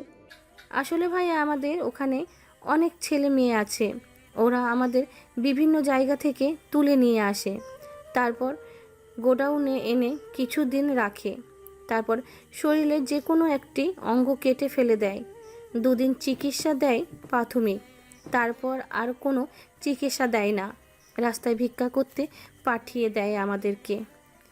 যে তাদের কথা না শোনে তাকে তারা অনেক মারধর করে এবং কোনো কিছু খেতে দেয় না। ভাইয়া, আপনি আমাদের পড়ালেখার বিষয়ে কথা বলেছিলেন আর সেটা ওরা শুনে নিয়েছিল। আমরা ওখান থেকে অনেক বের হওয়ার চেষ্টা করেছিলাম কিন্তু পারিনি। ওরা সব সময় আমাদের চোখে চোখে রাখবেন। আপনি আমাদের ভিক্ষা না দিয়ে যখন কথা বলছিলেন তখন তারা শুনে নিয়েছিল এবং সেখান থেকে চলে আসে। আজকে যদি আপনারা আমাদের নিয়ে না আসতেন তাহলে ওরা আমাদেরকে গোডাউনে নিয়ে গিয়ে অনেক অত্যাচার করতো, অনেক মারতো। অতঃপর মেয়ে দুটি জামা উঠিয়ে আশিককে দেখায়। অবাক হয়ে হতবাক হয়ে তাকিয়ে থাকে আশিক, কেননা তাদের পিঠের উপরে অসংখ্য গরম তেল দিয়ে খুন্তির ছ্যাঁকা দেওয়া হয়েছে। প্রায় পিঠের অর্ধেক অংশ পুড়ে গেছে। এটা দেখে আশিকের চোখ থেকে লোনা পানি গড়িয়ে পড়ে। তাই এবার আশিক করুণ সুরে বলে ওঠেন, তোমরা চিন্তা করো না, তোমাদের ওইখানে যতগুলো ছেলে মেয়ে আছে সবাইকে আমি নিয়ে আসবো এবং প্রত্যেককেই স্কুলে ভর্তি করে দিব। ওদের আজকেই শেষ দিন। অত্যাচার কাকে বলে দেখবে এবার ওরা। জানে না কার পাল্লাই পড়েছে তারা। মেয়েটাই কেটে একেবারে লণ্ডভণ্ড করে ফেলবো তাদের প্রত্যেকটাকে। আচ্ছা, তোমরা এখন স্কুলের ভিতরে যাও, আমি দেখছি কি করা যায়। অতঃপর ওখান থেকে মেয়েগুলো চলে যায় স্কুলের ভিতরে। আনন্দের সাথে সবার সাথে খেলতে খেলতে সময় কাটছে তাদের। এদিকে আশিক শামীম তামিমের উদ্দেশ্যে বলে ওঠে, শামীম, তামিম, আজকে মিশনের জন্য তৈরি হয়ে নে। রনি বাদে সবাইকে মেরে ফেলবে। আমার নিজের হাতে মারবো রনিকে। যতগুলো ছেলে পেলে লাগে সবাইকে রেডি থাকতে বলবি। আজকে তাদের এই গ্যাংটিকে ধ্বংস করবো আমি। ওকে ভাইয়া, ঠিক আছে। আমি তাহলে ছেলে বলেকে রেডি হয়ে থাকতে বলতেছি। আমরা তাহলে এখন আসি। এই বলে শামীম তামিম সেখান থেকে বেরিয়ে যায় তাদের নিজের কাছে। অন্যদিকে রাস্তার ওই ঘটনার পর থেকে প্রিয়াঙ্কা নিজের রাগটাকে কন্ট্রোল করতে পারছে না। তাই সেও খোঁজখবর লাগিয়ে দিয়েছে এই গুপ্ত গ্যাংয়ের লিডারকে খোঁজার কারণে। মুখের সিগারেট, হাতে চায়ের কাপ, পাগুলো টেবিলের উপর উঠিয়ে দিয়েছে। প্রিয়াঙ্কা চিন্তা করছে আর মনে মনে কিছু একটা ভাবছে। হঠাৎ করে কেবিনে কেউ একজন এসে বলে ওঠে, ম্যাম, আমি জানতে পেরেছি এই গ্যাংয়ের মালিক রনি নামের এক ছেলে। তারা বিভিন্ন এলাকা থেকে ছেলে মেয়ে কিডন্যাপ করে নিয়ে আসে এই শহরে। তার কয়েকদিন পর হাত পা কেটে জোরপূর্বকভাবে তাদের দিয়ে ভিক্ষা করায়। আবার যে ভিক্ষা করে না তাকে মেরে ফেলে, তাদের শরীরের অঙ্গ প্রত্যঙ্গ বিক্রি করে দেয়। এর চেয়েও বেশি জানতে পারিনি। ওকে, গুড। তুমি আজকে আমাদের যত মেয়ে আছে সবাইকে রেডি থাকতে বলবে। আজকে মিশনে যেতে হবে সবাইকে। আমি নিজের হাতে শেষ করব, কাউকে প্রাণে বাঁচতে দিব না। যতগুলো বন্দুক আছে AK-47, প্রত্যেকটা বন্দুকে সাইলেন্সার লাগাও। আর বিভিন্ন ধরনের অস্ত্র যেমন চাপাতি আর বোমা আরও কিছু সরঞ্জাম রেডি করে রাখবে। তাদের মারার সাথে সাথে তাদের পুরো গোডাউনটাকে আমি বম দিয়ে ধ্বংস করে দেব। ওকে ম্যাম, ঠিক আছে, আমি সব ব্যবস্থা করছি। তাহলে আজ রাতেই মিশনে যাওয়ার জন্য সবাইকে আমি প্রস্তুত হতে বলছি। আমি তাহলে এখন আসি ম্যাম। এই বলে অঙ্কিতা চলে যায় সেখান থেকে। তার দলের সব মেয়েগুলোই নিজের অস্ত্র সমেত তৈরি থাকার কথা বলার উদ্দেশ্যে বেরিয়ে পড়ে সেখান থেকে। এদিকে রনি রাস্তায় মার খাওয়ার পরেই চলে যায় গোডাউনে। গিয়ে তারা লিডার জামাল শিকদারকে ফোন করে। হ্যাঁ, এই জামাল শিকদারই হচ্ছে ওই গ্যাংয়ের লিডার। এবার রনি জামাল শিকদারের উদ্দেশ্যে বলে ওঠে, হ্যালো বস, আপনি কোথায়? এদিকে তো সর্বনাশ হয়ে গেছে। হই হই রই রই কাণ্ড যাকে বলে ঘটে গেছে। আমাদের ধান্দা বন্ধ করতে উঠে পড়ে লেগেছে একটা ছেলেটাকে রাস্তায় হুমকি দিলে ছেলেটা আমাদের ছেলেপেলেগুলোকে অনেক মারধর করে এবং সেখান থেকে আমাদের 2টি মেয়েকে নিয়ে যাই, যারা ভিক্ষা করে আমাদের জন্য পয়সা নিয়ে আসতো। ছেলেটার অনেক পাওয়ার এবং আমাদের ধান্দা কিছুদিনের জন্য হয়তো অফ রাখতে হবে, না হলে পুলিশের চোখে পড়ে যেতে পারি। এই কথা শুনে জামাল শিকদার জরিনা বেগমের উপর থেকে উঠে পড়ে, সোজা হয়ে বসে পড়ে। জরিনা বেগম এটা দেখে সেও শোয়া থেকে উঠে পড়ে। আপনারা ঠিক ধরেছেন, আজকেও তারা দেহ খেতুরদের মতো শরীরের ক্ষুধা মেটাতে আবারও শারীরিক সম্পর্কে লিপ্ত হয়। অবশ্য প্রতি তারা এটা ছাড়া আর কী বা করবে? কেননা জরিনা বেগম হচ্ছে শহরের মোস্ট ওয়ান্টেড ক্রিমিনাল, সাথে একজন বিশ্বসুন্দরী দেহ ব্যবসায়ী। জামাল শিকদার আর জরিনা বেগম এতক্ষণ একে অপরের সাথে রঙ্গলীলায় মেতে উঠেছিল। রনির ফোন পেয়ে জামাল শিকদার ফোন রিসিভ করে শোয়া অবস্থায়। আর ফোনের ওপাশের কথাগুলো শুনে জরিনা বেগমের উপর থেকে উঠে সোজা হয়ে দাঁড়ায় আর বলে ওঠে, কি এই খবর তুই এখন জানাচ্ছিস? কার এত বড় কলিজা যে এই জামাল শিকদারের কাজে বাধা দেয়? তাকে যেখান থেকে পারিস তুলে নিয়ে আয়, তাকে আমি নিজের হাতে জবাই করব এবং তার মাথার মুন্ডুটা দিয়ে আমি ফুটবল টুর্নামেন্ট খেলবো। আর কোনো ধান্দা বান্দা বন্ধ থাকবে না। প্রয়োজনে 2 জনের জায়গায় 10 জন মেয়ে তুলে আনবি, তবুও আমি আমার ধান্দা অফ রাখতে পারবো না। যেখান থেকে পারিস ওই শালা শুয়োরের বাচ্চাটাকে তুলে নিয়ে আয়। আমি বর্তমানে ডেটিংয়ে আছি, আমাকে আর বিরক্ত করিস না। যা করার তোরা কর, আমি রাতে গোডাউনে চলে আসবো। এই বলে রনিকে আর কোনো কিছু বলতে না দিয়ে ফোন কেটে দেয় জামাল শিকদার। আবার জরিনা বেগমের কে ধূপ করে বিছানায় ফেলে দেয়। তারপর শুয়ে পড়ে, ঠোঁটগুলো চুষতে থাকে নিজের মতো করে। ধীরে ধীরে নিচে নামতে থাকে, সারা শরীর চোখে মুখে চুমু দিয়ে ভরিয়ে দেয়। অতঃপর আবারও লিপ্ত হয় নিজের কাছে। আশিক অফিস শেষ করে বাসায় চলে আসে। প্রিয়াঙ্কা ও মাফি মিষ্টি তারাও চলে যায় বাড়িতে। এভাবে দেখতে দেখতে দিনটি পেরিয়ে সন্ধ্যা হয়, আবার সন্ধ্যা পেরিয়ে রাত হয়। এখন বাজে রাত মোটামুটি 1টা। গোডাউনের সামনে ঘোরাঘুর করছে কয়েকশো ছেলে পেলে, সাথে দেখা যাচ্ছে কয়েকশো মেয়েও আছে। আপনারা ঠিক ধরেছেন, চলে এসেছে 3 গ্যাংস্টার লেডি মাফিয়া কুইনের দলবল। অন্যদিকে ভাইরাল গ্যাংস্টারের ছেলেপেলেগুলো এসে হাজির হয়েছে গোডাউনের সামনে।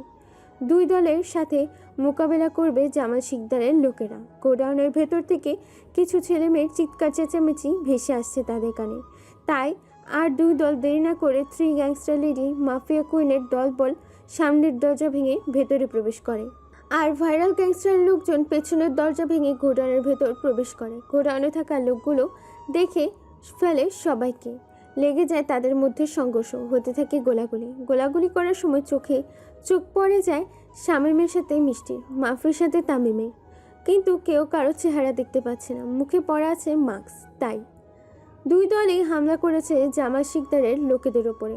2 দলের সাথে পেরে উঠতে না পেরে প্রাণ হারায় তার দলের অনেক ছেলেপেলে। এটা দেখে রনি সেখান থেকে পালিয়ে যেতে নিলে মাফি মিষ্টি মিলে তাকে ধরে ফেলে এবং তাকে গোডাউন থেকে বের করে নিয়ে এসে গাড়িতে বসায়। অতঃপর বেরিয়ে পড়ে তাদের নিজের গন্তব্যে। এদিকে শামীম তামিম দেখে আর কেউ বেঁচে নেই এবং তারা রনিকে খুঁজে না পেয়ে ওখানে অসহায় ছেলে মেয়েগুলোকে নিয়ে বেরিয়ে পড়ে গোডাউন থেকে। অতঃপর গোডাউনে বোম ফিট করে এলো, বোম দিয়ে উড়িয়ে দেয় গোডাউনের এলাকাটাকে। রনিকে নিয়ে চলে যায় মাফি মিষ্টি তাদের নিজ গন্তব্যে। এদিকে শামীম তামিম মিলে মেয়েগুলোকে নিয়ে আসে। তারপর তাদের খাবার খাইয়ে ভালো কাপড় চোপড় কিছু পোশাক কিনে দিয়ে সে স্কুলে আবারও ভর্তি করে দিয়ে আসে। অতঃপর শামীম তামিম বাড়িতে এসে শামীম আশিকের উদ্দেশ্যে বলে ওঠে, ভাইয়া আমরা আরও রকিকে ধরতে পারিনি, তবে আমরা সব ছেলেমেয়েদেরকে উদ্ধার করে তাদের খাবার খাইয়ে ভালো পোশাক আশাক কিনে তাদেরকে স্কুলে ভর্তি করে দিয়ে এসেছি। তবে হ্যাঁ, আরেকটা মজার বিষয় হলো সেখানে আমার মনে হয় 3 গ্যাংস্টার মাফিয়া কুইনের দলবল ছিল।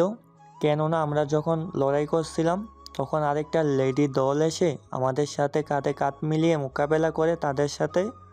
আমার মনে হয় তারাই রকিকে উঠিয়ে নিয়ে গেছে সাজা দেবে নিজের হাতে বলে। ওকে, কোনো সমস্যা নেই, ঠিক আছে। তোরা গিয়ে ফ্রেশ হয়ে রেডি হয়ে আয়। সবাইকে উদ্ধার করতে পেরেছিস সেটাই অনেক। আর সেও যেহেতু ধরা পড়েছে লেডি মাফিয়ার হাতে, তাহলে তার মৃত্যু নিশ্চিত। এটাই ফাইনাল, কেননা সে আমাদের থেকেও ভয়ঙ্কর। ওকে ঠিক আছে ভাইয়া। এদিকে গোডাউনে নিয়ে আসে রনিকে চেয়ারের সাথে বেঁধে ফেলে। তার সামনে চেয়ার টেনে বসে পড়ে প্রিয়াঙ্কা। অতঃপর প্রিয়াঙ্কা বলে ওঠে, কিরে, শুধু এই শালার কুত্তার বাচ্চাটাকে ধরে এনেছিস, বাকি আর কাউকে আনতে পারিসনি নাকি শুধু এই বেঁচে ছিল? না আপু, আসলে হয়েছে কি, আমরা যখন গোলাগুলি করেছিলাম তখন আমাদের সাথে আরেকটি দল এসে কাঁধে কাঁধ মিলিয়ে শালা জানোয়ারের বাচ্চাদের সাথে মোকাবেলা করেছে।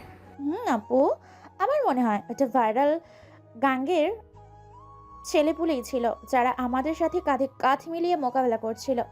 আর আমার মনে হয় তারাই ছেলে মেয়েগুলোকে সহি সালামতভাবে বের করে নিয়ে গেছে গোডাউন থেকে। আর আমরা গোডাউনে বোম বিস্ফোরিত করিনি, এটা করেছে ভাইরাল গ্যাংস্টার গ্যাংয়ের লোকেরা। তাই যাক, শহরে তাহলে ভালো গ্যাংও আছে বলতে হবে। আচ্ছা ঠিক আছে, তোরা এখন তাহলে ফ্রেশ হয়ে আয়, অনেক ধকল গেছে। ততক্ষণ আমি এর একটু ক্লাস নেই, দেখি এর মুখ থেকে কিছু বের করতে পারি কি না। অতঃপর মাফিয়ার মিষ্টি সেখান থেকে চলে যায়। এদিকে প্রিয়াঙ্কা সিগারেটের প্যাকেট থেকে একটা সিগারেট বের করে নিকোটিনের ধোঁয়া ছাড়তে থাকে। এই বিশ্বাসঘাত পৃথিবীটাতে বিষময় বাতাসের সাথে থাকুক না কিছু কথা রহস্যময় হিসেবে গল্পের শেষে তুলে ধরা হবে। ততক্ষণ গল্পটা শুনতে থাকুন, অনেক পাওয়ারফুল একটা গল্প। হামেশাই আমাদের জীবনে এরকম গল্প ঘটে যায় যা এই গল্পে তুলে ধরা হয়েছে। গল্পটা 2023 সালের 7 মাস 10 তারিখে লেখা হয়েছে। সো গল্পটা একদম নতুন, দয়া করে সম্পূর্ণ গল্পটা শুনে যাবেন। বক্স থেকে একটা ধারালো কাচের ছুরি বের করে প্রিয়াঙ্কা। ছুরিটা 3 কোনা।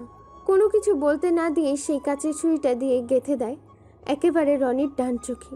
উপড়ে ফেলে সেই চোখটি ছিটকে গিয়ে পড়ে কোনো এক কোণে। ক্ষতস্থান থেকে গড়গড় করে রক্ত পড়তে থাকে। রনি সজোরে এক গগন কাঁপানো চিৎকার দিয়ে ওঠে, কিন্তু তার এই আর্তনাদ শোনার মতো কেউ নেই। এবার প্রিয়াঙ্কা বলে উঠে হাসতে হাসতে, কে রে, তোর একটা চোখ উপড়ে ফেলেছি, তাতেই এত আত্মনাদ? তুই যাদের হাত পা চোখ উপড়ে ফেলেছিস, যাদেরকে তুই রাতের অন্ধকারে মারধর করিস, সেই নবজাতক শিশুদের দিয়ে ভিক্ষা করাস, তাদের কেমন লাগতো বলতো? তোরা জানিস না এই মাফিয়া কুইন যেখানে আছে, হবে না সেখানে কোনো অবৈধ কাজ কারবার, হবে না কোনো অত্যাচার, হবে না কোনো অন্যায় অবিচার দুর্নীতি। এখন তুই তোর মুখ খুলবি। কে ছিল তোর লিডার? তার নাম কি? সে কোথায় থাকে? আর কোথায় কোথায় তোদের এই ধান্দা চলে? হা হা হা, তুই কি আমায় পাগল ভেবেছিস? তুই যত বড় সিক্রেট মাফিয়া হও না কেন, তবু আমি আমার মুখ খুলবো না। এতে তোর যা ইচ্ছা হয় তাই করতে পারিস আমার সাথে। আরে পাগলা, তুই হয়তো আমার পরিচয়টাই জানিস না। ওকে ঠিক আছে, তুই যেহেতু বলবি না, সো তোকে জোর করব না। আর যেহেতু তোর বাঁচারও ইচ্ছে নেই, তাহলে তোকে বাঁচিয়েও রাখবো না। এটা বলে প্রিয়াঙ্কা রনি নামের সেই ছেলেটিকে আর কোনো কিছু বলতে না দিয়ে বক্স থেকে একটা ধারালো ব্লেড বের করে। অতঃপর সেই ব্লেডটা দিয়ে রনির হাতটা সামনে ধরে একের পর এক টান মারতে থাকে। মুহূর্তের মধ্যে হাতটা কেটে ফালা ফালা হয়ে যায়। রক্তের যেন স্রোত বয়ে যাচ্ছে, এ যেন এক সমতল সাগর। রনি ব্যথায় চিৎকার করে বলে ওঠে, দেখ, তুই আর আমাকে মারিস না, আমাকে ছেড়ে দে প্লিজ, তোর পায়ে পড়ি, আমার প্রাণটা ভিক্ষে দে আমায়। এই কথা শুনে প্রিয়াঙ্কা আরও উচ্চস্বরে হাসতে থাকে। এবার প্রিয়াঙ্কা রনিকে আর কোনো কিছু বলতে না দিয়ে শার্টের কলারটা ধরে টানতে টানতে নিয়ে গিয়ে ছুঁড়ে ফেলে দেয় অ্যাসিডের ডামে। ফুটন্ত অ্যাসিডে পড়ার সাথে সাথে মাংসগুলো গলে পড়ে যায়। শুধু শোনা যাচ্ছে রনির আর্তনাদ, কিন্তু কাউকে দেখা যাচ্ছে না। ভেসে ওঠে ড্রামের উপর নিথর দেহ, মানে শুধু কঙ্কালটা। অন্যদিকে শহরের মধ্যে বোমা বিস্ফোরিত হওয়ার ঘটনা তুলে ধরেছে সাংবাদিক। দেশ টিভির চ্যানেলের সাংবাদিক বলছে, ইতিমধ্যে আমরা দাঁড়িয়ে আছি শহরের মধ্য ঠিক মাঝখানটায়। গতকাল রাতে মাল্টি ন্যাশনাল গোডাউনে বোমা বিস্ফোরিত হয়ে সব কিছু ধ্বংস করে দিয়েছে কে বা কারা। পরে আমরা ঘটনাস্থলে এসে জানতে পারি এর আরেকটা গোপন রহস্যের কথা। এখানে বিভিন্ন এলাকা থেকে অসংখ্য ছেলে মেয়েদের কিডন্যাপ করে নিয়ে আসতো এবং তাদেরকে দিয়ে জোরপূর্বকভাবে ভিক্ষা করানো হতো। এই খবর পেয়ে 3 গ্যাংস্টার লেডি মাফিয়া কুইন ও ছদ্মবেশী ভাইরাল গ্যাংস্টারের গ্যাং লিডার এসে তাণ্ডব চালায় ঘটনাস্থলে। শিশুদেরকে উদ্ধার করে নিয়ে যায় সেই গ্যাংস্টারগুলো এবং বোম দিয়ে উড়িয়ে দেয় তাদের এই গোডাউনটাকে। এই ছিল আজকের এখানে ব্রেকিং নিউজ। এতক্ষণ যেভাবে সঙ্গে ছিলেন সেভাবে থাকুন দেশ টিভি। এই খবর দেখছিল এতক্ষণ জামাল শিকদার। জামাল শিকদার খবর শুনে বুকে হাত দিয়ে সোফায় বসে পড়ে। তাদেরকে কিছু মেয়ে তাকে ধরতে আসে। সব কটা মেয়ে তার সাথে রাতে একান্ত সময় কাটায়। এই প্রত্যেকটা মেয়ে হচ্ছে নিষিদ্ধ পল্লীর মেয়ে, যারা টাকার বিনিময়ে রাতে তার কাছে থাকে। আসলে কোটি কোটি টাকার মালিক হচ্ছে জামাল শিকদার, তাই সে দুনিয়াটাকে নিজের রাজত্ব বলে মনে করে। কিন্তু সে ভুলে গেছে মৃত্যুর পরেও আরেকটি জীবন আছে, সেটি হলো পরকাল। সোফায় বসে জামাল শিকদার কিছু একটা ভাবছে। ঠিক তখনই হঠাৎ করে ক্রিং ক্রিং শব্দে তার স্মার্টফোনটি বেজে ওঠে।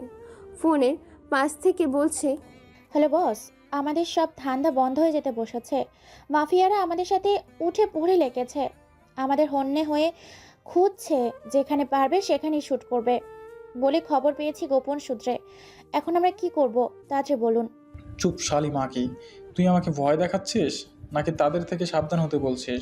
তোরা কি করছিস? ঘোড়ার ঘাস কাটতেছিস নাকি গরু চড়াচ্ছিস? আসলে বস, সরি বস, আমরা ব্যাপারটা বুঝতে পারিনি যে এইরকম হয়ে যাবে। আমরা খুবই দুঃখিত বস। আমাদের সব ছেলে পুলেগুলোকে মেরে ফেলেছে তারা। আসলে বস, সেদিন আমি ছিলাম না। আমি একটা গুরুত্বপূর্ণ কাজের জন্য শহরের বাইরে গেছিলাম, আর সব ছেলেপুলোকে রনি সামলাতে ছিল। সেদিন ভাগ্য ভালো আমি ছিলাম না গোডাউনে, না হলে তাদের সাথে আমিও মারা যেতাম সেখানে। চুপ শালি, আর একটাও কথা বলবি না, না হলে তোর জিভ টেনে ছিঁড়ে ফেলবো। শালি, আমার সাথে কাজ করে এতদিনও কিছু শিখতে পারলি না। এই শালি শোন, আমি যেটা বলি সেটাই করবে, না হলে তোকে রাতে এমন প্রোটেকশন দিব যে একদিনে প্রেগনেন্ট হয়ে যাবি। এই কথা শুনে মায়া খক খক করে কেসে ওঠে আর বলে ওঠে, শালা লুচ্চা বুইরা বেটা, মাথায় চুল পেকে গেছে, গায়ের চামড়া ঝুলে গেছে, তবুও শালা শরীরের চাহিদা মেটে না। এরকম অত্যাচার লোড নিতে না পেরে বুঝি এর বউটা মরছে। শালা লুচ্চা বেটা। কিরে শালি, কই গেলি? চাঁদের দেশে হারিয়ে গেলি নাকি? শোন মন দিয়ে কথাগুলো। তুই যে কারো হোক, খোঁজ খবর নিয়ে শহরে কোথায় তারা আছে, তাদের পাওয়ারটা কতটুকু, তুই 2 গ্যাংয়ের সম্বন্ধে ভালো ইনফরমেশন বের কর। ততক্ষণে আমিও জরিনা বেগম মিলে দেশের বাইরে যাব কিছু টপ আন্ডারওয়ার্ল্ড মাফিয়াকে হায়ার করতে, যারা টাকার বিনিময়ে তাদের সাথে টক্কর নেবে। আমি ফিরে না আসা পর্যন্ত পুরো গ্যাংটাকে তুমি হ্যান্ডেল করবে। কথা বোঝা গেছে? জি বস, আমি সব বুঝতে পেরেছি। আপনি তাহলে আপনার মতো প্ল্যান সাজাতে থাকুন, আর এদিকে আমিও আমার খেল শুরু করে দিই। মানে কি বলতে যাচ্ছ তুমি? না বস, মানে মানে আসলে আপনি তো শহরের বাইরে যাবেন, তাই গ্যাংটাকে কিভাবে পরিচালনা করব সেটাই ভাবছে, এবং কিভাবে তাদের খবর নিব, এটাই আর কি। অতঃপর জামাল শিকদার আর কোনো কিছু না বলে ফোনটা কেটে দেয়। জামাল শিকদার গায়ে একটা টি-শার্ট দিয়ে বেরিয়ে পড়ে জরিনা বেগমের বাড়ির উদ্দেশ্যে। জরিনা বেগমের বাড়িতে গিয়ে চলে যায় তার নিজের রুমে। গিয়ে দেখে জরিনা বেগম নেই, তাই জিজ্ঞেস করে তার একটা কাজের মেয়েকে। কাজের মেয়েটি বলে বাথরুমে গোসল করছে। এটা শুনে জামাল শিকদার চলে যায় সোজা বাথরুমে। জরিনা বেগম জামাল শিকদারকে এভাবে দেখে হতবাক। জামাল শিকদার জরিনা বেগমকে কোনো কিছু বলতে না দিয়ে আবার ঝাঁপিয়ে পড়ে রঙ্গনীলায়। খেলায় শুরু হয়ে যায় বাথরুমে। এভাবে অনেক সময় কাটিয়ে বিকেলের ফ্লাইটে জরিনা বেগম ও জামাল শিকদার পাড়ি জমায় চীনের দেশে। সেখানে গিয়ে একটা রিসর্টে ওঠে, একটা রুম ভাড়া নেয় এক রুমে থাকবে বলে। সেদিনের মতো দিনটা রঙ্গনীলা ও ফুর্তিতে কাটিয়ে দেয় তারা। পরের দিন সকালে ঘুম থেকে উঠে ফ্রেশ হয়ে বেরিয়ে পড়ে একটা কনফারেন্সের উদ্দেশ্যে। এই কনফারেন্সে উপস্থিত থাকবে প্রায় কয়েকটা দেশের মাফিয়া। দেখতে দেখতে কনফারেন্স রুমে চলে আসে তারা। কনফারেন্স রুমে এসে চীনের ড্রাগ সেডু মাফিয়া বলে ওঠে, well done mister Jamal Shikdar and Zarina Begum, how are you? You are also right? I am fine, you all right. এখানে সবাই উপস্থিত আছে তো? ইয়েস, এখানে সবাই উপস্থিত আছে। চলুন সরাসরি আপনাকে পরিচয় করিয়ে দেই। Hello guys, look at the me, come to the legal point. ইনি হচ্ছে মিস্টার জামাল শিকদার, আর ওনার পাশে হচ্ছে ওনার মিসেস জরিনা বেগম। ওনারা এখন আপনাদের সাথে কিছু কথা বলবেন, ডিল ফাইনাল করবেন কথার শেষে। দেখুন, পৃথিবীর বৃহত্তম স্থানে ও আন্ডারওয়ার্ল্ডের রাজত্ব বর্তমানে যে গ্যাংটি করছে সেটা হচ্ছে 3 গ্যাংস্টার লেডিস মাফিয়া কুইন। এই পৃথিবীর দ্বিতীয় স্থানে যে গ্যারান্টি আছে সেটি হচ্ছে ভাইরাল গ্যাংস্টার এর গ্যাং লিডার। আপনাদের সবার সহযোগিতা নিয়ে আমি এই দুটি গ্যাংকে পৃথিবী থেকে বিতাড়িত করতে চাই। বিনিময়ে যত কোটি টাকা বেনিফিট লাগবে সেটা আমি দেব আপনাদেরকে। এই কথা শুনে কয়েকজন মাফিয়া বসা থেকে উঠে দাঁড়িয়েছে। দুইয়ের নাম শুনে কিছু কিছু মাফিয়া হাঁটু কাঁপতে শুরু করেছে, কেননা তারা জানে কতটা ভয়ঙ্কর এই মাফিয়া। যাকে একবার ধরে তাকে মাটির নিচে একেবারে দাবিয়ে ফেলে।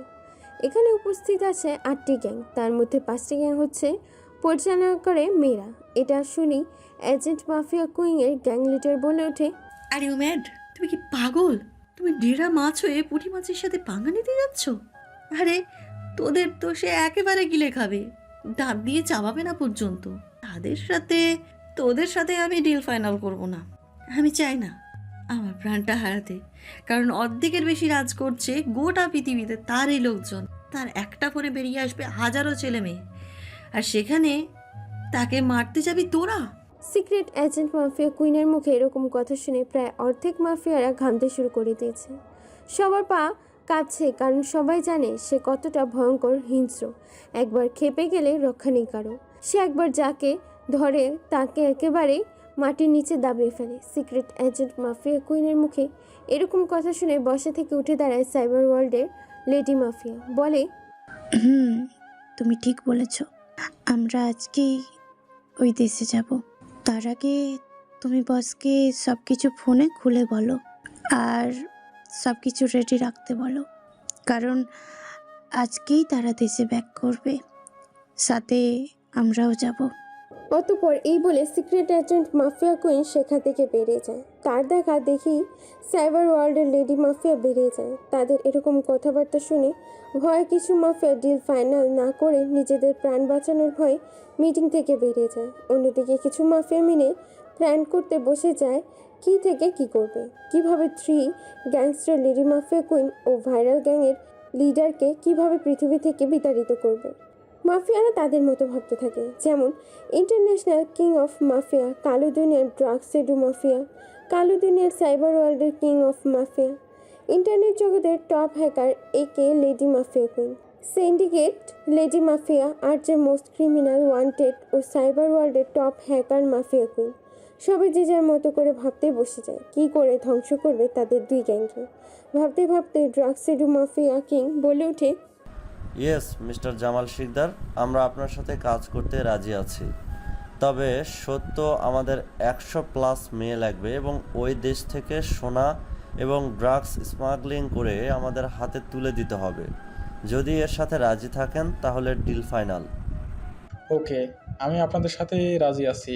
আমি তাহলে আজকে আমার শহরে ব্যাক করব, আর আপনারা কাল রাতে চলে আসবেন। কালকেই হবে ওদের শেষ দিন।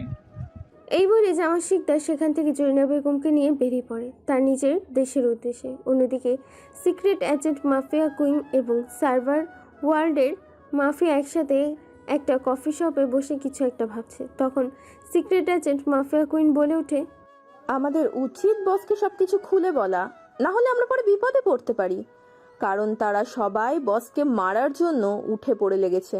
এখন আমাদেরকেই কিছু করতে হবে। তুমি ঠিক বলেছ, আমরা আজকেই ওই দেশে যাব। তার আগে তুমি বসকে সব কিছু ফোনে খুলে বলো, আর সব কিছু রেডি রাখতে বলো, কারণ আজকেই তারা দেশে ব্যাক করবে, সাথে আমরাও যাব। ওকে ঠিক আছে, তুমি তাহলে সব কিছুর ব্যবস্থা করো, আমি সব কিছু আজকেই ফোন করে জানিয়ে দিচ্ছি। এই বলে secret agent mafia queen phone করে 3 গ্যাংস্টার লেডি মাফিয়া কুইনকে সব কিছু বলে দেয়। অতঃপর তারা দুজন সেই কফি শপ থেকে বেরিয়ে পড়ে ওই দেশে যাওয়ার উদ্দেশ্যে। সব কিছু গোছগাছ করতে শুরু করে দেয়। অন্যদিকে মায়া নামের সেই মেয়েটি ডবল গেম খেলার জন্য প্রস্তুত হয়ে আছে, অপেক্ষা আছে শুধু সময়ের অভাবে। সময় হলে সে তার দেখাবে খেলা। দেখতে দেখতে দিন পেরিয়ে সন্ধ্যা হয়। সন্ধ্যার ফ্লাইটে জামাল শিকদার ও জরিনা বেগম এবং অন্য ফ্লাইটে সিক্রেট এজেন্ট মাফিয়া কুইন এবং সার্ভার ওয়ার্ল্ডের লেডি মাফিয়া বাংলাদেশের উদ্দেশ্যে ব্যাক করে। কয়েক ঘন্টা অতিক্রম করে তারা দেশে ল্যান্ড করে। সকলে যে যার নিজ গন্তব্যে পৌঁছে যায়। সিক্রেট এজেন্ট মাফিয়া কুইন এবং সাইবার ওয়ার্ল্ডের মাফিয়া চলে যায় 3 গ্যাংস্টার কুইনের কাছে। দেখতে দেখতে একদিন পেরিয়ে যায়।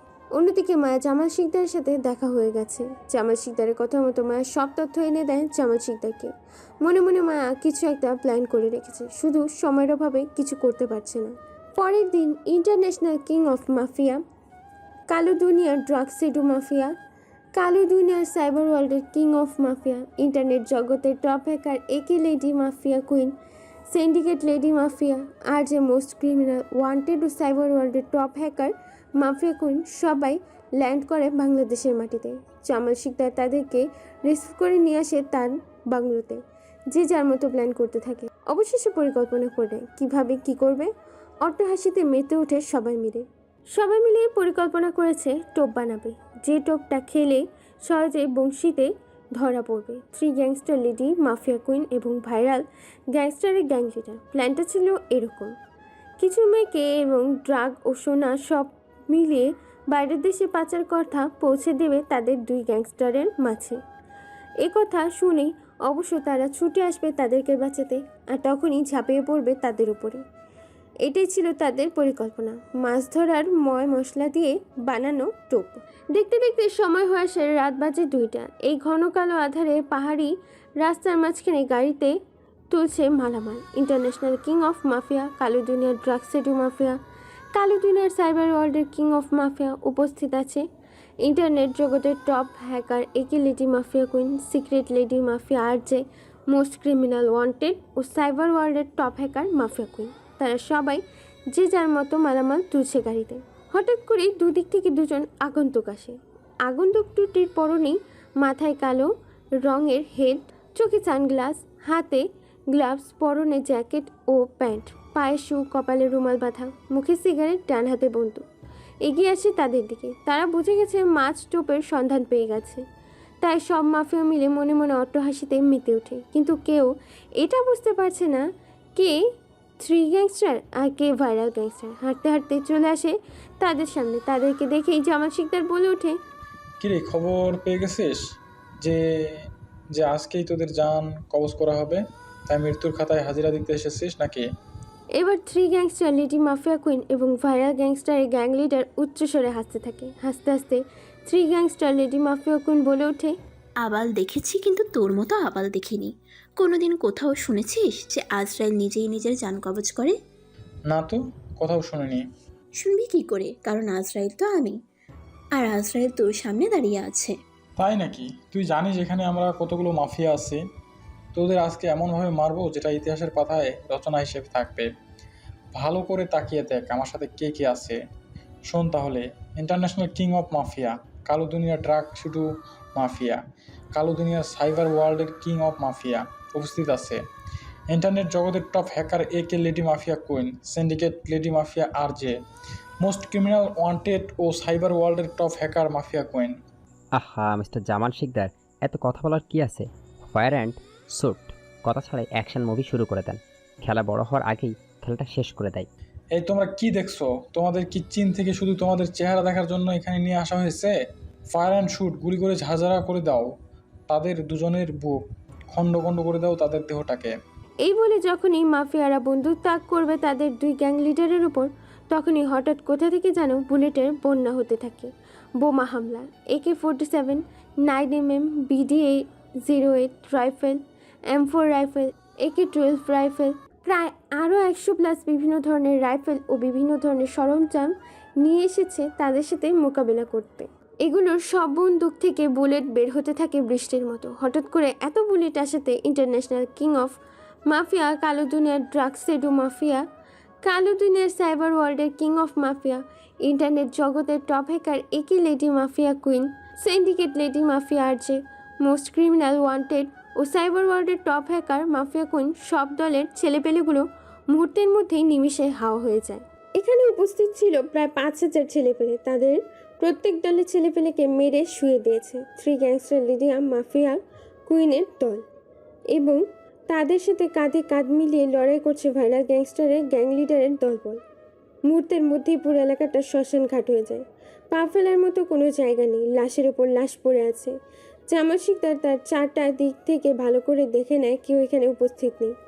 ইন্টারন্যাশনাল কিং অফ মাফিয়া থেকে শুরু করে কালো দুনিয়ার ড্রাগ সেডু মাফিয়া, কালো দুনিয়ার সাইবার ওয়ার্ল্ডের কিং অফ মাফিয়া, ইন্টারনেট জগতের top hacker aka lady mafia queen, syndicate lady mafia আর যে মোস্ট ক্রিমিনাল ওয়ান্টেড ও সাইবার ওয়ার্ল্ডের টপ হ্যাকার মাফিয়া কুইন, প্রত্যেকটা মাফিয়া কিংকে মেরে শুয়ে দেয় মাটিতে। জামাল শিকদার কী করবে কোনো কিছু ভেবে পাচ্ছে না। এক পা দুপা করে এগিয়ে আসে থ্রি গ্যাংস্টার ও ভাইরাল গ্যাংস্টারের লিডার জামাল শিকদারের কাছে। আশিক যখনই জামাল শিকদারের শার্টের কলার ধরতে যাবে ঠিক তখনই পেছন থেকে কেউ একজন বলে ওঠে হাসতে হাসতে, কি রে, তোরা কি মনে করেছিস গেম এখানেই শেষ? Game is over? No no, এখনো গেম ওভার হয়নি, কিন্তু গেম এখন ওভারই হবে। আমার অনেক দিনের সাধনা, সে টপ আন্ডারওয়ার্ল্ডের মাফিয়াদের নিজের হাতে মেরে পুরো আন্ডারওয়ার্ল্ডের রাজা হব আমি। এই মায়া হবে আন্ডারওয়ার্ল্ডের রেডি মাফিয়া। আমি জানতাম আমার এত বড় সাহস বা আমি কোনোদিনই পারবো না তাদেরকে খুঁজে বের করে মারতে। তাই যখন জামাল শিকদার চীনের মাফিয়া ভাড়া করতে গেলেন সব দেশের, তখনই আমার প্ল্যানটা সাজিয়ে ফেললাম। মানে হলো এই এক ঢিলে দুই পাখি মারবো, আমার লাঠিও ভাঙবে না আবার সাপও মরবে। মানে তুই একটা বিশ্বাসঘাতক। আমি এতদিন দুধ কলা দিয়ে কাল সাপ পুষেছিলাম, তোকে তো আমি নিজের হাতে মেরে ফেলবো। দাঁড়া তুই। না না, এই ভুলটা একদম করিস না। অবশ্য তুই আর বাঁচবি তো কয়েক মিনিট, তোর সময় শেষ। তোদের তিনজনকে আমি নিজে হাতে মারবো। মায়ের মুখে এরকম কথা শুনে প্রিয়াঙ্কা ও আশিক অট্টহাসিতে মেতে ওঠে, কেননা মায়া জানেও না সে কার সাথে পাঙ্গা নিতে এসেছে। সে কত বড় মাস্টার মাইন্ড, তার চেয়েও বড় মাস্টার মাইন্ড গেমার হলো প্রিয়াঙ্কা ও আশিক। তাই এবার প্রিয়াঙ্কা বলে ওঠে, বাচ্চাদের হাতে খেলনার বন্দুক মানাই, মানুষ মারা বন্দুক না। এটা শুধু তাদের হাতে মানাই যাদের এটা ধরার যোগ্যতা আছে, কোনো বিশ্বাসঘাতকদের নয়। মায়ের কথা শুনে প্রিয়াঙ্কা তার কথার জবাব দেয়। প্রিয়াঙ্কা বলা শেষ করে আবার আশিক মায়ের উদ্দেশ্যে ক্ষিপ্ত কণ্ঠে বলে ওঠে, তাই নাকি? এই পুরো আন্ডারওয়ার্ল্ডের প্রথম এবং দ্বিতীয় স্থানে আছি আমরা, আর আমাদের মারবে তুই? দেখি তোর কতটা বুকের পাটা এবং শক্তি। চালাও বলি, ঝাঁঝরা করে দাও আমার বুকটা। এটা বলে আশিক বুকটা এগিয়ে দেয় মায়ের দিকে। মায়াও তার বাকি সঙ্গীরা সবাই বন্দুক তাক করে তিনজনের দিকে। যখনই মায়া গুলি করতে যাবে ঠিক তখনই আশিক ও প্রিয়াঙ্কা উপরে হাত তুলে দুই আঙুল নাড়াতেই বুলেটের বৃষ্টি হতে থাকে। বিদ্যুতের গতিতে বুলেট ধেয়ে আসতে থাকে তাদের দিকে। বুলেট এসে লাগে তাদের কপালের মাঝ বরাবর, বুলেট ভেদ করে চলে যায়। মুহূর্তের মধ্যে মায়া ও তার দলবল সেখানেই ভ্যানিশ হয়ে যায়। এরপর আশিক ও প্রিয়াঙ্কা জামাল শিকদারকে যখনই মারতে যাবে আবারও ঠিক পেছন থেকে কেউ একজন বলে ওঠে, এই তোরা ওকে ছেড়ে দে, না হলে তোর প্রিয় বোনদের এক গুলিতে খুলি উড়িয়ে দেব। পেছনে কারো এরকম কথা শুনে পেছনে সবাই তাকিয়ে দেখে মাফি ও মিষ্টির পেছনে বন্দুক মাথায় ঠেকিয়ে দাঁড়িয়ে আছে জরিনা বেগম। এটা দেখে প্রিয়াঙ্কা চিৎকার করে বলে ওঠে, এই জরিনার বাচ্চা, তোর সাহস কি করে হয় আমার বোনদের মাথায় বন্দুক ঠেকার? তুই প্রাণে বাঁচবি না, নিজের ভালো চাস তো তাদেরকে ছেড়ে দে, নয়তো এখান থেকে জীবিত ফিরতে পারবি না। না না, একদমই না, এই ভুলটা মোটেও করিস না। যতক্ষণ না তোরা জামাল শিকদারকে ছাড়ছিস এবং এখান থেকে আমাদের সহি সালামতভাবে ফিরতে দিচ্ছিস, ততক্ষণ অবধি তোর বোনরা আমার হেফাজতেই থাকবে। ওকে ঠিক আছে, তবুও তুই আমার বোনদের কোনো ক্ষতি করিস না, তোদের আমি কোনো কিছুই করব না। এই তোরা সবাই যে যেখানে আছিস বেরিয়ে আয়, আর বন্দুকগুলো সব নামিয়ে নেয়। প্রিয়াঙ্কার কথা মতো সবাই বেরিয়ে আসে এবং বন্দুকগুলো নামিয়ে ফেলে। এটা দেখে জামাল শিকদার হাসতে হাসতে জরিনা বেগমকে নিয়ে সেখান থেকে নিমিশেই পালিয়ে যায়। অন্যদিকে শামীম ও তামিম মিলে যে তাদের ফলো করছে সেটা তারা টেরও পায়নি। তাদের ফলো করতে করতে চলে আসে জঙ্গলের ভেতর একটা পোড়াবাড়ির বাংলোতে। বাংলোর ভেতরে হাসতে হাসতে তারা দুজন মিলে প্রবেশ করে। এদিকে শামীম তামিম তারাও চলে আসে এবং লোকেশন সেন্ড করে দেয় আশিকের কাছে। আশিক মেসেজ পেয়ে সবার উদ্দেশ্যে বলে ওঠে, আমাদের এখনই দ্রুত যেতে হবে। আমার ভাইরা তাদের ফলো করতে করতে পৌঁছে যায় একটা বাংলোর ভিতরে। সেখানেই আছে জামাল শিকদার ও জরিনা বেগম। প্রিয়াঙ্কা এই কথা শুনে মাফি ও মিষ্টির দিকে তাকিয়ে বেশ ঝাঁঝালো কণ্ঠে জরিনা বেগমকে মারার উদ্দেশ্য বলে ওঠে, খোদার কসম কাউকে ছাড়বো না, সবাইকে মাটির নিচে দাবিয়ে ফেলবো। আমার বোনদের গায়ে হাত দিয়েছে, আমি হাত কেটে টুকরো টুকরো করে ফেলবো। কাউকে ছাড়বো না, কাউকে না। এই বলে বেরিয়ে পড়ে আশিক, প্রিয়াঙ্কা, মাফি, মিষ্টি। হ্যাঁ, মাফি আর মিষ্টিকে ধাক্কা মেরে ফেলে দেয় তাদের কাছে আর পালিয়ে যায় সেখান থেকে। অতঃপর তারা কয়েক মিনিটের মধ্যেই পৌঁছে যায় সেই বাংলোর ভিতরে। বাংলোর ভিতরে গিয়ে স্বামী বলে ওঠে, ভাইয়া ওই কুত্তার বাচ্চাগুলো ভিতরে আছে, আজকে ওগুলোকে এমনভাবে মারবো সেটা অতুলনীয় হয়ে থাকবে বলার বাইরে। এই বলে তারা বাংলোর ভিতর প্রবেশ করে। অন্যদিকে রাস্তায় গোলাগুলির শব্দ পেয়ে পুলিশ চলে আসে ঘটনাস্থলে, সাথে সাংবাদিক, র্যাব। সাংবাদিক ধারাবাহিকভাবে একের পর এক খবর প্রচার করছে সাধারণ জনগণের কাছে। সাধারণ জনগণ 3 গ্যাংস্টার লেডি মাফিয়া কুইন এবং ভাইরাল গ্যাংয়ের গ্যাংস্টারের এরকম ধামাকার খবর শুনে সবাই আতঙ্কে। কেউ কেউ বলছে ভালো, কেউ কেউ বলছে খারাপ। সবাই দীর্ঘশ্বাস ফেলছে, অবশেষে দেশটিতে শান্তি মিলবে। এদিকে বাংলোর ভেতর প্রবেশ করে দেখতে পায় জামাল শিকদার ও জরিনা বেগম শার্টের বোতাম খুলে ফ্যানের বাতাস খাচ্ছে দুজনে। হঠাৎ ঘরের ভেতর হুড়মুড়িয়ে এতজনকে ঢুকতে দেখে ঘাবড়ে যায় তারা দুজনেই। বসা থেকে উঠে দাঁড়ায়। প্রিয়াঙ্কা দৌড়ে গিয়ে একের পর এক মারতে থাকে জামাল শিকদার ও জরিনা বেগমকে। মারতে মারতে আত্মরা করে ফেলে তাদেরকে। অতঃপর আশিক বলে ওঠে, মিস প্রিয়াঙ্কা, এই মালটিকে আমাদের সাথে ছেড়ে দিন, আর ওই মালটিকে আপনারা নিয়ে যান, যা ইচ্ছা তাই করুন। ততক্ষণই আমিও আমার ভাইরা মিলে এর সাথে একটু পুরনো হিসেব চুকিয়ে নিই। অতঃপর আশিক, তামিম, শামীম মিলে জরিনা বেগমকে কোলে করে সোফায় নিয়ে গিয়ে ফেলে দেয়। একটানে টি শার্ট ছিঁড়ে ফেলে, সাথে প্যান্টটাও খুলে ফেলে। ঝাঁপিয়ে পড়ে তিনজনে তার শরীরের উপরে। পাগলের মতো ছিঁড়ে খেতে থাকে জরিনা বেগমের শরীরটাকে। অন্যদিকে প্রিয়াঙ্কা, মাফি, মিষ্টি মিলে ব্লেডের বাইর দিতে থাকে একের পর এক জামাল শিকদারের শরীরের উপর। শরীর ফেটে রক্ত ছুঁয়ে ছুঁয়ে পড়ছে। মিষ্টি দৌড়ে গিয়ে নিয়ে আসে আগুনের একটা মশাল, তারপর জামাল শিকদারের মুখে একটা রুমাল পুড়ে দেয়। অতঃপর আগুনের আঁচ দিতে থাকে জামাল শিকদারের হাতে, পায়ে ও মুখে। এরকম অমানবিক অত্যাচার সহ্য করতে না পেরে জামাল শিকদার সেখানেই মারা যায়। অতঃপর জামাল শিকদার মারা যাওয়ার পর প্রিয়াঙ্কা বলে ওঠে, চল তো দেখি ওইদিকে কি খবর। এই মালটা তো মরিচ শেওড়া গাছে দৈত্য হওয়ার জন্য উপরে টিকিট কেটে নিয়েছে। অতঃপর প্রিয়াঙ্কা, মাফি আর মিষ্টি মিলে যায় সেখানে। গিয়ে তো তারা তিনজনে হতবাক, কেননা তারা তিনজন ভাই মিলে জরিনা বেগমকে এমনভাবে ভোগ করেছে যে তার বিভিন্ন লজ্জাস্থান থেকে রক্তের স্রোত বেয়ে যাচ্ছে। এমন সময় প্রিয়াঙ্কা খেয়াল করে যে জরিনা বেগম 3 ভাইয়ের অত্যাচার সহ্য করতে না পেরে মৃত্যুবরণ করে। এটা দেখে প্রিয়াঙ্কা বলে ওঠে, দেখেছিস তোরা, হেব্বি জোশ আছে মাল তিনটার, বউকে ভালো সময় দিতে পারবে, দেখেছিস? ওকে আপু, ঠিক আছে। আপু, তুই ঠিকই বলছিস।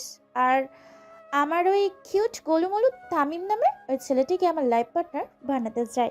তাই ওকে দাঁড়া, ওই যে হিরোগুলো অনেক হয়েছে, মালটা কবেই পগার পার। মালটা মোড়ে 4 রাস্তার মোড়ে তেঁতুল গাছের পেতনি হওয়ার জন্য উপরে টিকিট কেটে নিয়েছে। এখন এদিকে আসো দেখি। পেছনে এরকম কারো কথা শুনে উল্টো ঘুরে তাকিয়ে দেখতে পায় প্রিয়াঙ্কা, মিষ্টি দাঁড়িয়ে আছে তাদের পেছনে। এটা দেখে লজ্জা পেয়ে দ্রুত নিজেদের প্যান্ট ও জামা কাপড় পরে নেয়। তারপর লজ্জামাখা মুখ নিয়ে মাথা নিচু করে তাদের সামনে আসে। এটা দেখে প্রিয়াঙ্কা আবার বলে ওঠে, চুপ একদম, কোনো কথা হবে না। আজকে তোকে আমি বিয়ে করব, তুই হবি আমার লাইফ পার্টনার। মাফি আর মিষ্টি, তোরা যে যার মালটাকে বেছে নে। আর যদি কেউ কোনো কথা বলে তাহলে মেইন পয়েন্টে ওষুধটা দিয়ে দিবি, একদম কাবু হয়ে যাবে। এটা শুনে আশিক, শামীম আর তামিম মিলে তাদের প্যান্টের নিচে হাত দিয়ে দেখে মুখ চেপে ধরে। এটা দেখে প্রিয়াঙ্কা, মাফি, মিষ্টি হাসতে থাকে। অতঃপর 6 জনে মিলে বাংলো থেকে বেরিয়ে আগুন জ্বালিয়ে দেয় বাংলোতে। দেখতে দেখতে তাদের বিয়েটাও হয়ে যায়। এখন একটা রুমের সোফায় বসে আছে প্রিয়াঙ্কা, মাফি, মিষ্টি। অতঃপর তারা 3 ভাই মিলে তাদের সামনে যায়, যে যার বউকে জড়িয়ে ধরে ঠোঁটে চুমু খায়। অতঃপর আশিক বলে ওঠে, আচ্ছা, সবই তো বুঝলাম, তুমি আমায় ভালোবাসো এবং তোমার বোনরাও আমার ভাইদের ভালোবাসে। সত্যি কথা বলতে আমরা 3 ভাই ও তোমাদের 3 বোনকে প্রথম দেখাই ভালোবেসে ফেলেছি। সে অনেক বড় কাহিনী, কোনো একদিন বলবো না। তার আগে তোমরা বলো, তোমরা এত বড় মাফিয়া, তাও আবার আন্ডারওয়ার্ল্ডের প্রথম কাতারে, এত বড় কি করে হলে? অতঃপর দৌড়ে গিয়ে প্রিয়াঙ্কা আশিককে সোফায় ফেলে দেয়। তার দেখা দেখি মাফি ও মিষ্টি শামিম ও তামিমকে সোফায় ফেলে দেয়। তারপর 3 বোন মিলে তাদের 3 ভাইয়ের ঠোঁটে আলতো করে কিস করে। আর প্রিয়াঙ্কা বলে ওঠে, শোনো তাহলে, আমরা অনেক প্রভাবশালী পরিবারে জন্মগ্রহণ করি। আমার বাবা একজন টপ বিজনেসম্যান ছিলেন। টাকা পয়সা ধন সম্পদের কোনো কিছু অভাব ছিল না। আমি সবার বড়, তারপরে মাফি, তারপরে মিষ্টি। আমরা 3 জনই এক একজনের থেকে এক এক বছরের ছোট। বেশ সুখে চলছে আমাদের দিনকাল, কিন্তু এই সুখ আর বেশি দিন রইল না। চলে এলো এক কাল নাগিনী আমাদের সংসার ভাঙতে। বাবার বিয়ে বাবাকে পটিয়ে পাটিয়ে বাবার সাথে ফষ্টি নষ্টি করে অবৈধ সম্পর্কে যুক্ত হয়। এক পর্যায়ে বাবা সেই মহিলাটির উপরে আকর্ষিত হয়ে যায়। অতঃপর একদিন রাতে এসে বাবা মাকে অনেক মারধর করে আর মাকে হুমকি দেয় তাকে যেন ডিভোর্স দেয়, আর বাড়ি ছেড়ে চলে যায়। মা যেতে না চাইলে মাকে রাগের মাথায় বাবা হত্যা করে। তারপর বাবা কেসটা এমনভাবে সাজায় যে বাবার কোনো সাজাই হয় না। তারপর ওই মহিলাটিকে নিয়ে বাবা বাসায় আসে। মহিলাটা আবার অন্যখানে সম্পর্ক ছিল। অকারণে মহিলাটা বাবার কাছে আমাদের পোকা খাওয়াতো। একদিন রাতে বাবা আমাদের সৎমায়ের কথায় অনেক মারধর করে, তাই ডাইনিং টেবিলে থাকা ফল কাটা ছুরিটা দিয়ে সেই মহিলাটাকে আর বাবাকে নিজের হাতে হত্যা করি আর উপর থেকে ফেলে দেই। পরে কেসটাকে একটা সুইসাইড কেস বলে চালিয়ে দেই। আমরা 3 বোন লড়াই করতে থাকি নিজেই নিজের সাথে। একদিন রাতে বাসায় ফিরছি, ড্রাইভার গাড়ি চালাচ্ছে। দেখি কিছু ছেলেপেলে মিলে একটা মহিলাকে তাড়া করছে। মহিলাটা বাঁচাও বাঁচাও বলে চিৎকার করছে, তাই গাড়ি থামিয়ে সেখানে যাই। ছেলেগুলো মহিলাটাকে মারার অনেক চেষ্টা করে। এটা দেখে আমরা 3 বোন মিলে সেই লোকগুলোকে নৃশংসভাবে হত্যা করি রাস্তার মাঝে। আর মহিলাটা আমাদের সাহসিকতা দেখে তার সাথে নিয়ে যায়। নিজের মায়ের মমতা ভালোবাসা দিয়ে বড় করে আমাদের, বানিয়ে দেয় পৃথিবীর সবচেয়ে মোস্ট ওয়ান্টেড আন্ডারওয়ার্ল্ডের ও সাইবার ওয়ার্ল্ডের এবং কালো দুনিয়ার রাজা। হয়ে উঠি 3 গ্যাংস্টার লেডি মাফিয়া কুইন। অনেক হয়েছে আমাদের অতীত জীবনের কাহিনী শোনা, রাত অনেক পেরিয়ে গেছে। চলো এখন, তোমরা 3 ভাই আর আমরা 3 বোন, দেখব কার কত দম, কোন দল বেশি শক্তিশালী। আর তোমার অতীতটা না হয় কোনো একদিন শুনবো। আজকে বাসরটা সেরে ফেলি।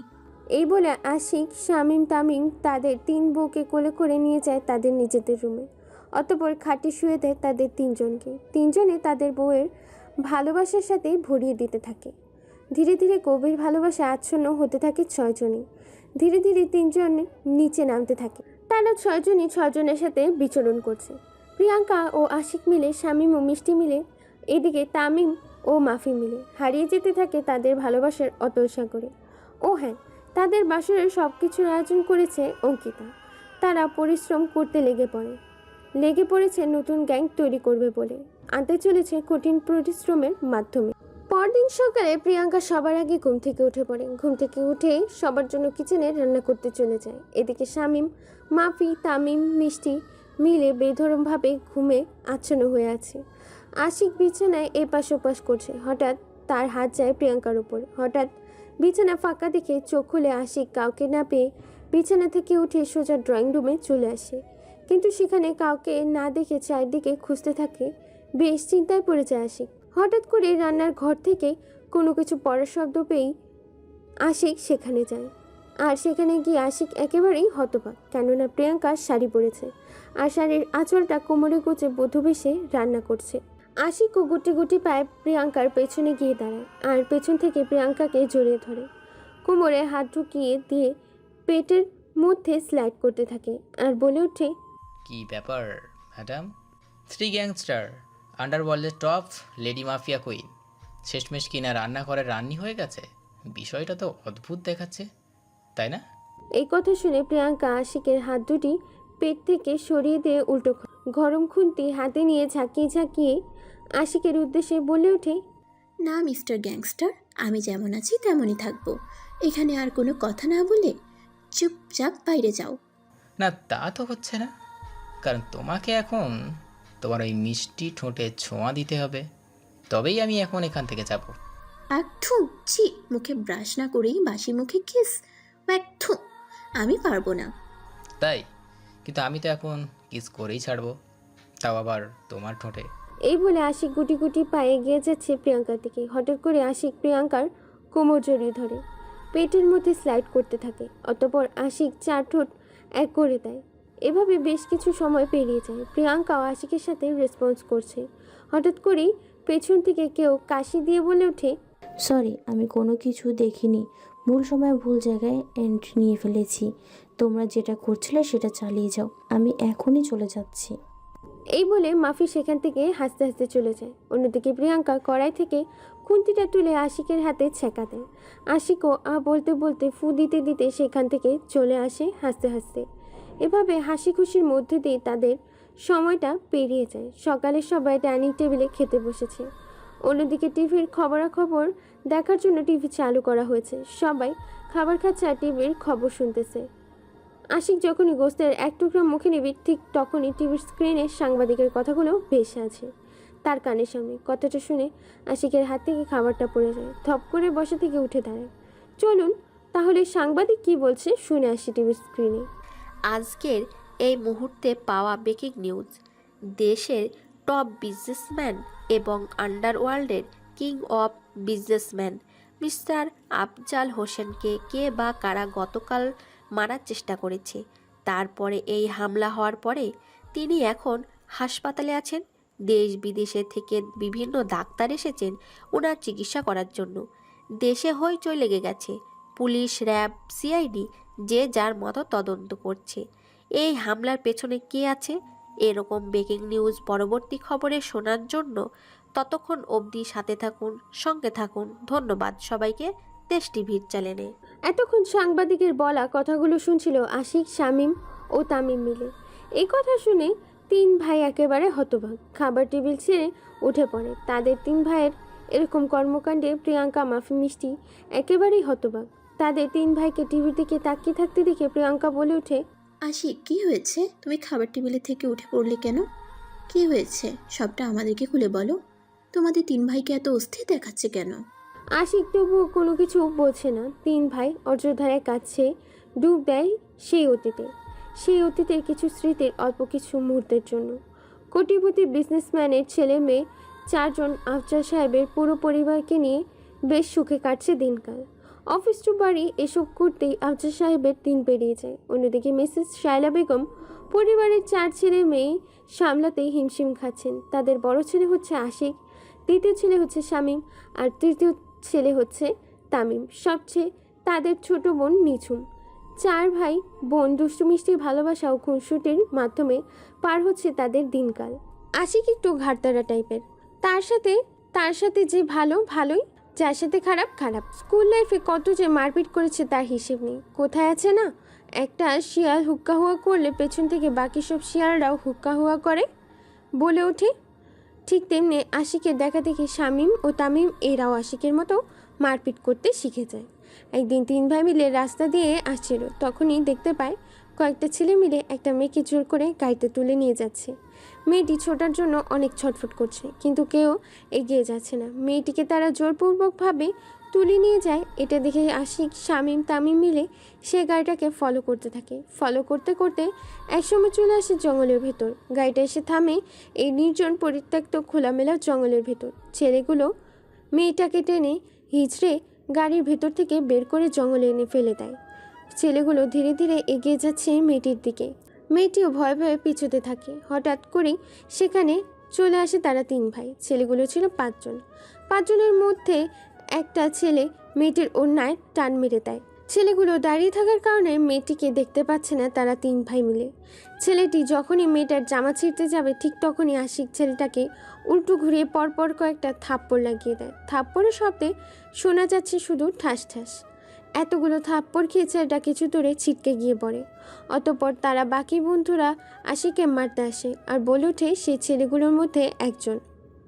এবার সেই মাটি থেকে পড়া ছেলেটা উঠে কাপড়গুলো ঝাড়তে ঝাড়তে আশিকের দিকে এগিয়ে এসে বলতে শুরু করে, এই তোরা নিজেদের প্রাণ বাঁচাতে চাইলে এখান থেকে এখনই ভাগ, না হলে তোরা তিনজনেরই বাঁচবি না। এবার সেই মাটি থেকে পড়া ছেলেটা উঠে কাপড়গুলো ঝাড়তে ঝাড়তে আশিকের দিকে এগিয়ে এসে বলতে শুরু করে, দেখ, নিজেদের মধ্যে ঝামেলা করে কী লাভ? আগে আমরা মালটাকে ভোগ করি, তারপর তোরা তিনজন মিলে না হয় মালটাকে শেষ ফিনিশিং দিস। ততক্ষণ তোরা সাইডে দাঁড়িয়ে থাক, আমরা কাজটা করে নেই। ছেলেটির এরকম কথা শুনে শামীম ও তামিম এগিয়ে আসে। এবার আশিক ছেলেটিকে একটু সরিয়ে দিয়ে মেয়েটির দিকে তাকায়, আর মেয়েটিকে দেখে তো আশিক, শামীম, তামিম একেবারে হতবাক, কেননা মেয়েটি যে তাদের বোন নিঝুম, তাদের কলিজার এক টুকরো অংশ। এটা দেখে আশিক ছেলেটিকে ধাক্কা মেরে সরিয়ে দেয়। ছেলেটি ধাক্কা খেয়ে একটা গাছের সাথে বাড়ি খায়। আশিক চট করেই তার পরে থাকা ব্ল্যাক জ্যাকেটটা খুলে পরিয়ে দেয় তার বোনকে। নিঝুম আশিককে দেখে কান্নায় ভেঙে পড়ে কাঁদতে কাঁদতে বলে ওঠে, ভাইয়া, ভাই আমার বাচ্চা, ওরা আমাকে তুলে এনেছে, আর তারা আমার সাথে অসভ্যতামি করেছে। প্লিজ তুই তাদেরকে ছাড়বি না। আশিক তার বোনের এরকম অবস্থা দেখে পুরো মাথা যায় বিগড়ে। হাতে পায়ের রোগগুলো ফুলে উঠেছে, চোখগুলো লাল রক্তবর্ণ ধারণ করেছে। রাগে তার শরীর ফেটে যাচ্ছে। তার বোনের শেষ কথাটা তার কানে এখনো ভাসছে। প্লিজ ভাইয়া, তুই তাদেরকে ছাড়বি না। তোর বোনের সাথে ওরা অসভ্যতামও করেছে, তুই তাদেরকে ছাড়বি না। বোন কথাগুলো এখনও ভাসছে আশিক, শামীম, তামিমের কানে। আশিক এবার বসা থেকে উঠে গিয়ে একের পর এক মারতে থাকে ছেলেদেরকে। ছেলেরাও মার খাচ্ছে। 3 ভাই মিলে 5 জন ছেলেকে মেরে শুয়ে দেয় মাটিতে। এত মার খাওয়ার পরও তাদের মধ্যে থেকে জিসান ছেলেটি বলে ওঠে, ওই শালা কুত্তার বাচ্চা, একবার শুধু এখান থেকে ছাড়া পাই, তোদের 3 জনকে আমি দেখে নেব। রাস্তার কুত্তার চেয়ে ভয়ঙ্কর মৃত তোদের 3 জনকে। এই কথা শুনে আশিক, তামিম, শামীম মিলে উচ্চস্বরে হাসতে থাকে। অতঃপর আশিক হাসতে হাসতে বলে ওঠে, তুই মারবি আমাকে? তোর অত বড় কলিজা আছে? আর যে কিনা একটা মেয়েকে কাপুরুষের মতো জঙ্গলে নিয়ে আসে, আর সে মারবে এই আশিককে? আশিকের কথা শুনে মার খাওয়া ছেলেগুলো ক্ষিপ্ত চোখে তাকায় তাদের দিকে। মার খাওয়ার ফলে তাদের রক্ত চুয়ে চুয়ে পড়ছে। তাদের 3 জনের এরকম হাসি দেখে তাদের মধ্যে থেকেই মাসুদ নামের ছেলেটি বলে ওঠে, হেসে নে তোরা, হেসে নে। এখান থেকে যখন ছাড়া পাবো তখন তোদের প্রত্যেকটাকে দেখে নেব। এখন তো শুধু তোদের বোনকে জঙ্গলে এনে টেলারটা দেখালাম। যখন তোদের বোনকে সত্যি পতিতা বানিয়ে ছাড়বো তখন তোকে পুরো ভিডিওটা দেখাবো। এই কথা শুনে আশিকের পুরো মাথা বিগড়ে যায়। তাই আর নিজেরা কন্ট্রোল করতে না পেরে পাশে থাকা এক শুকনো গাছের ডাল ভেঙে ঢুকিয়ে দেয় জিসান ও মাসুদের পেটে। পেটের A4O4 দিয়ে বেরিয়ে যায় শুকনো কাঠের ডাল, আর সেখানে বলে মাসুদ ও জিসান মারা যায়। এটা দেখে বাকি 3 জন ছেলে পালিয়ে যায় সেখান থেকে। অতঃপর আশিক, শামীম, তামিম মিলে তার বোনকে জড়িয়ে ধরে। অনেক কান্নাকাটি করে তারা 4 জন মিলে। তারপর তারা তাদের বোনকে নিয়ে চলে আসে বাড়িতে আসতে না আসতেই শায়লা বেগম জর্জরিত গলায় বলে ওঠে, কি রে, তোদের 4 জনের এখন আসার সময় হলো? তোদের নিয়ে আর পারি না, বাপ যেমন ছেলে মেয়ে হয়েছে তেমন। এদিকে 4 জনই কোনো কিছু বলছে না। মুখ ভার করে রুমের ভেতর প্রবেশ করছে শায়লা বেগম। অনেক বকাঝকা করে নিজের রুমে চলে যায়। এদিকে তারা নিজ নিজ রুমে চলে যায়। এভাবে দেখতে দেখতে দুপুর বেরিয়ে বিকাল হয়। বিকেলে আফজাল হোসেন, শায়লা বেগম আর 4 ভাই বোন মিলে আনন্দের সাথে খাবার খাচ্ছে। হঠাৎই তখনই ঘরের কলিং বেল বেজে ওঠে। শায়লা বেগমও দরজা খুলে দেয়। বাইরে থাকা ব্যক্তিদের দেখে হতবাক তিনি, কেননা বাইরে দাঁড়িয়ে আছেন ইন্সপেক্টর সোহেল রানা। এবার ইন্সপেক্টর সোহেল রানা বলে ওঠেন শায়লা বেগমের উদ্দেশ্যে, ম্যাম, ভেতরে আসতে পারি? একটা গুরুত্বপূর্ণ কাজে এসেছি, কিছু ইনফরমেশন নেওয়ার ছিল। মিসেস শায়লা বেগম ইন্সপেক্টরের মুখে এই ধরনের কথা শুনে ভেতরে আসতে বলে। শায়লা বেগম ইন্সপেক্টরের সাথে ভিতরে চলে আসে। পুলিশকে দেখে 4 ভাই বোন উঠে দাঁড়ায় খাবার টেবিল ছিনে। আফজাল সাহেব ইন্সপেক্টর সোহেল রানাকে তাদের বাড়িতে দেখে বলে ওঠে, কি ব্যাপার মিস্টার সোহেল রানা, আপনি এখানে? কোনো কিছু প্রয়োজন জানতে পারি কি? আমার বাড়িতে আসার কারণটা কি? জি স্যার, আমরা আপনার বড় ছেলে আশিককে ধরতে এসেছি। তার নামে কেস করা হয়েছে attempt to murder case. Inspector Sohel রানার মুখে তার ছেলে খুনি এই কথাটা শুনে মিসেস শায়লা বেগম সোফায় ধপ করে বসে পড়ে। অন্যদিকে আফজাল সাহেব খাবার ছেড়ে উঠে পড়েন। অতঃপর চিৎকার দিয়ে বলে ওঠেন, আরে ইন্সপেক্টর, আপনার মাথা ঠিক আছে? আপনি জানেন কার ব্যাপারে কি বলছেন? জি স্যার, আমি সব ঠিকই বলছি। গতকালকে আপনার 3 ছেলে 5 জন ছেলেকে অনেক মারে। তাদের মধ্যে 2 জনকে মার্ডার করা হয়েছে এবং আপনার ছেলেদের নামে কেস করা হয়েছে। এখন আমরা তাকে ধরতে এসেছি। অতঃপর আফজাল হোসেন তার ছেলেদের দিকে তাকায়। ছেলেরা মাথা নিচু করে দাঁড়িয়েছে। আফজাল সাহেবও বুঝে যায় ঘটনা সত্যি। ইন্সপেক্টর আর কোনো কিছু না বলে সোজা আশিককে গ্রেফতার করে নিয়ে যায় থানায়। অতঃপর আফজাল সাহেব শামীম ও তামিমের কাছে জানতে চায় কি থেকে কি হয়েছিল। অতঃপর ওইখানে কি কি ঘটনা ঘটেছিল সবটা খুলে বলে নিঝুম। সবটা শুনে আফজাল সাহেব শামীম ও তামিমকে বেশ কয়েকটা থাপ্পড় মারে আর বলে ওঠে, ক্রিমিনাল হয়েছো যে 2টা মার্ডার করেছো। তোমরা তো আইনের সাহায্য নিতে পারতে, কিন্তু তোমরা মার্ডার করেছো। তোমাদের আমি 3জনকে ত্যায্যপুত্র করব। এভাবে অনেক বকাবকি করার পর বেশ কিছুদিন কেটে যায়, কিন্তু আশিকের জামিন হয় না। কেননা তার বাদীপক্ষ ছিল কোটিপতি বিজনেসম্যান এবং একজন কুখ্যাত সন্ত্রাসী ও বটে, তাই জামিন হয় না। 1 মাস পরে অনেক কষ্টে আশিকের জামিন করে আনে আফজাল সাহেব। মিসেস শায়লা বেগমের অনেক কান্নাকাটি দেখে অতঃপর তাদের 3 ভাইকে অনেক বকাবকি করে আফজাল সাহেব এবং তাদের বাড়ি থেকে বের করে দেয়। যেদিন মানুষের মতো মানুষ হয়ে ফিরতে পারবে সেদিনও তাদেরকে বাড়িতে আসতে বলেছেন মিস্টার আফজাল হোসেন। শায়লা বেগম ও নিঝুম অনেক কান্নাকাটি করেও থামাতে পারেনি, বের করে দেয় আফজাল হোসেন তাদের 3 ভাইকে। অবশ্য ফোনে আফজাল সাহেব ছাড়াও মিসেস শায়লা বেগম ও নিঝুমের সাথে তারা নিয়মিত কথা বলতো। আর আজ এতদিন পর নিজের বাবার উপরে হামলা হওয়ার কথাটা শুনে 3 ভাই হতবাক। কিছুক্ষণ পর ফোন আসে আশিকের ফোনে। ফোনের ওপাশ থেকে বলছে, হ্যালো বাবা, তুই কোথায়? প্লিজ তোরা 3 ভাই ফিরে আয়। আমি আর তোদের বাপ ছেলের মান অভিমান নিতে পারছি না। তোর বাবাকে কে বা কারা খুব জখম ভাবে আহত করেছে। আমি এদিকে একা একা সামলাতে পারছি না। তোরা ফিরে আয়, আমার এটাই শেষ কথা। না হলে আর কোনোদিন তোরা আমাকে মা বলে ডাকতে পারবি না। কথাটা বলে মিসেস শায়লা বেগম ফোনটা কেটে দেয়। আশিক ও মায়ের এরকম ঝাড়ি খেয়ে সবার দিকে তাকিয়ে বলে ওঠে, সবাই এখনই ব্যাগ গুছিয়ে নাও, আমাদের এখনই প্যাক করতে হবে, আমাদের নিজ গন্তব্যে, মায়ের আদেশ। এটা বলে আশিক সেখান থেকে চলে যায়। আশিকের মুখের কথা শুনে ও মায়ের আদেশের কথা শুনে শামীম ও তামিম চলে যায় নিজেদের রুমে। কোচকাজ করতেই শুরু করে দেয় তারা 3 জন মিলে, সাথে তাদের বউয়েরাও। কয়েক ঘন্টার মধ্যেই তারা চলে এসে নিজ গন্তব্যে, মানে হসপিটালে। কুটি কুটি পায়ে এগিয়ে যাচ্ছে করিডোর দিয়ে, আর কিছুটা এগিয়েই পা থমকে যায়, কেননা কেবিনের বাইরে দাঁড়িয়ে আছে মিসেস শায়লা বেগম আর তার মেয়ে নিঝুম। কেবিনের কাছে গিয়ে কাচের জানলার বাইরে দেখতে পায় তার বাবা বৃদ্ধ মিস্টার আফজাল হোসেনকে মৃত্যুর সাথে পাঞ্জা লড়ছে। মুখে অক্সিজেন মাস্ক লাগানো আছে। শায়লা বেগম নিজের 3 ছেলেকে সামনে দেখতে পেয়ে দৌড়ে গিয়ে আশিককে জড়িয়ে ধরে। তার দেখা দেখি শামীম ও তামিমও গিয়ে হাউমাউ করে জড়িয়ে ধরে তার মাকে। 3 ছেলেকে একসাথে দেখে শায়লা বেগম বলে ওঠে, তোরা এতদিন কোথায় ছিলিস? এই মায়ের কথা কি একবারও মনে পড়েনি? আর তোদের সাথে ওরা কারা?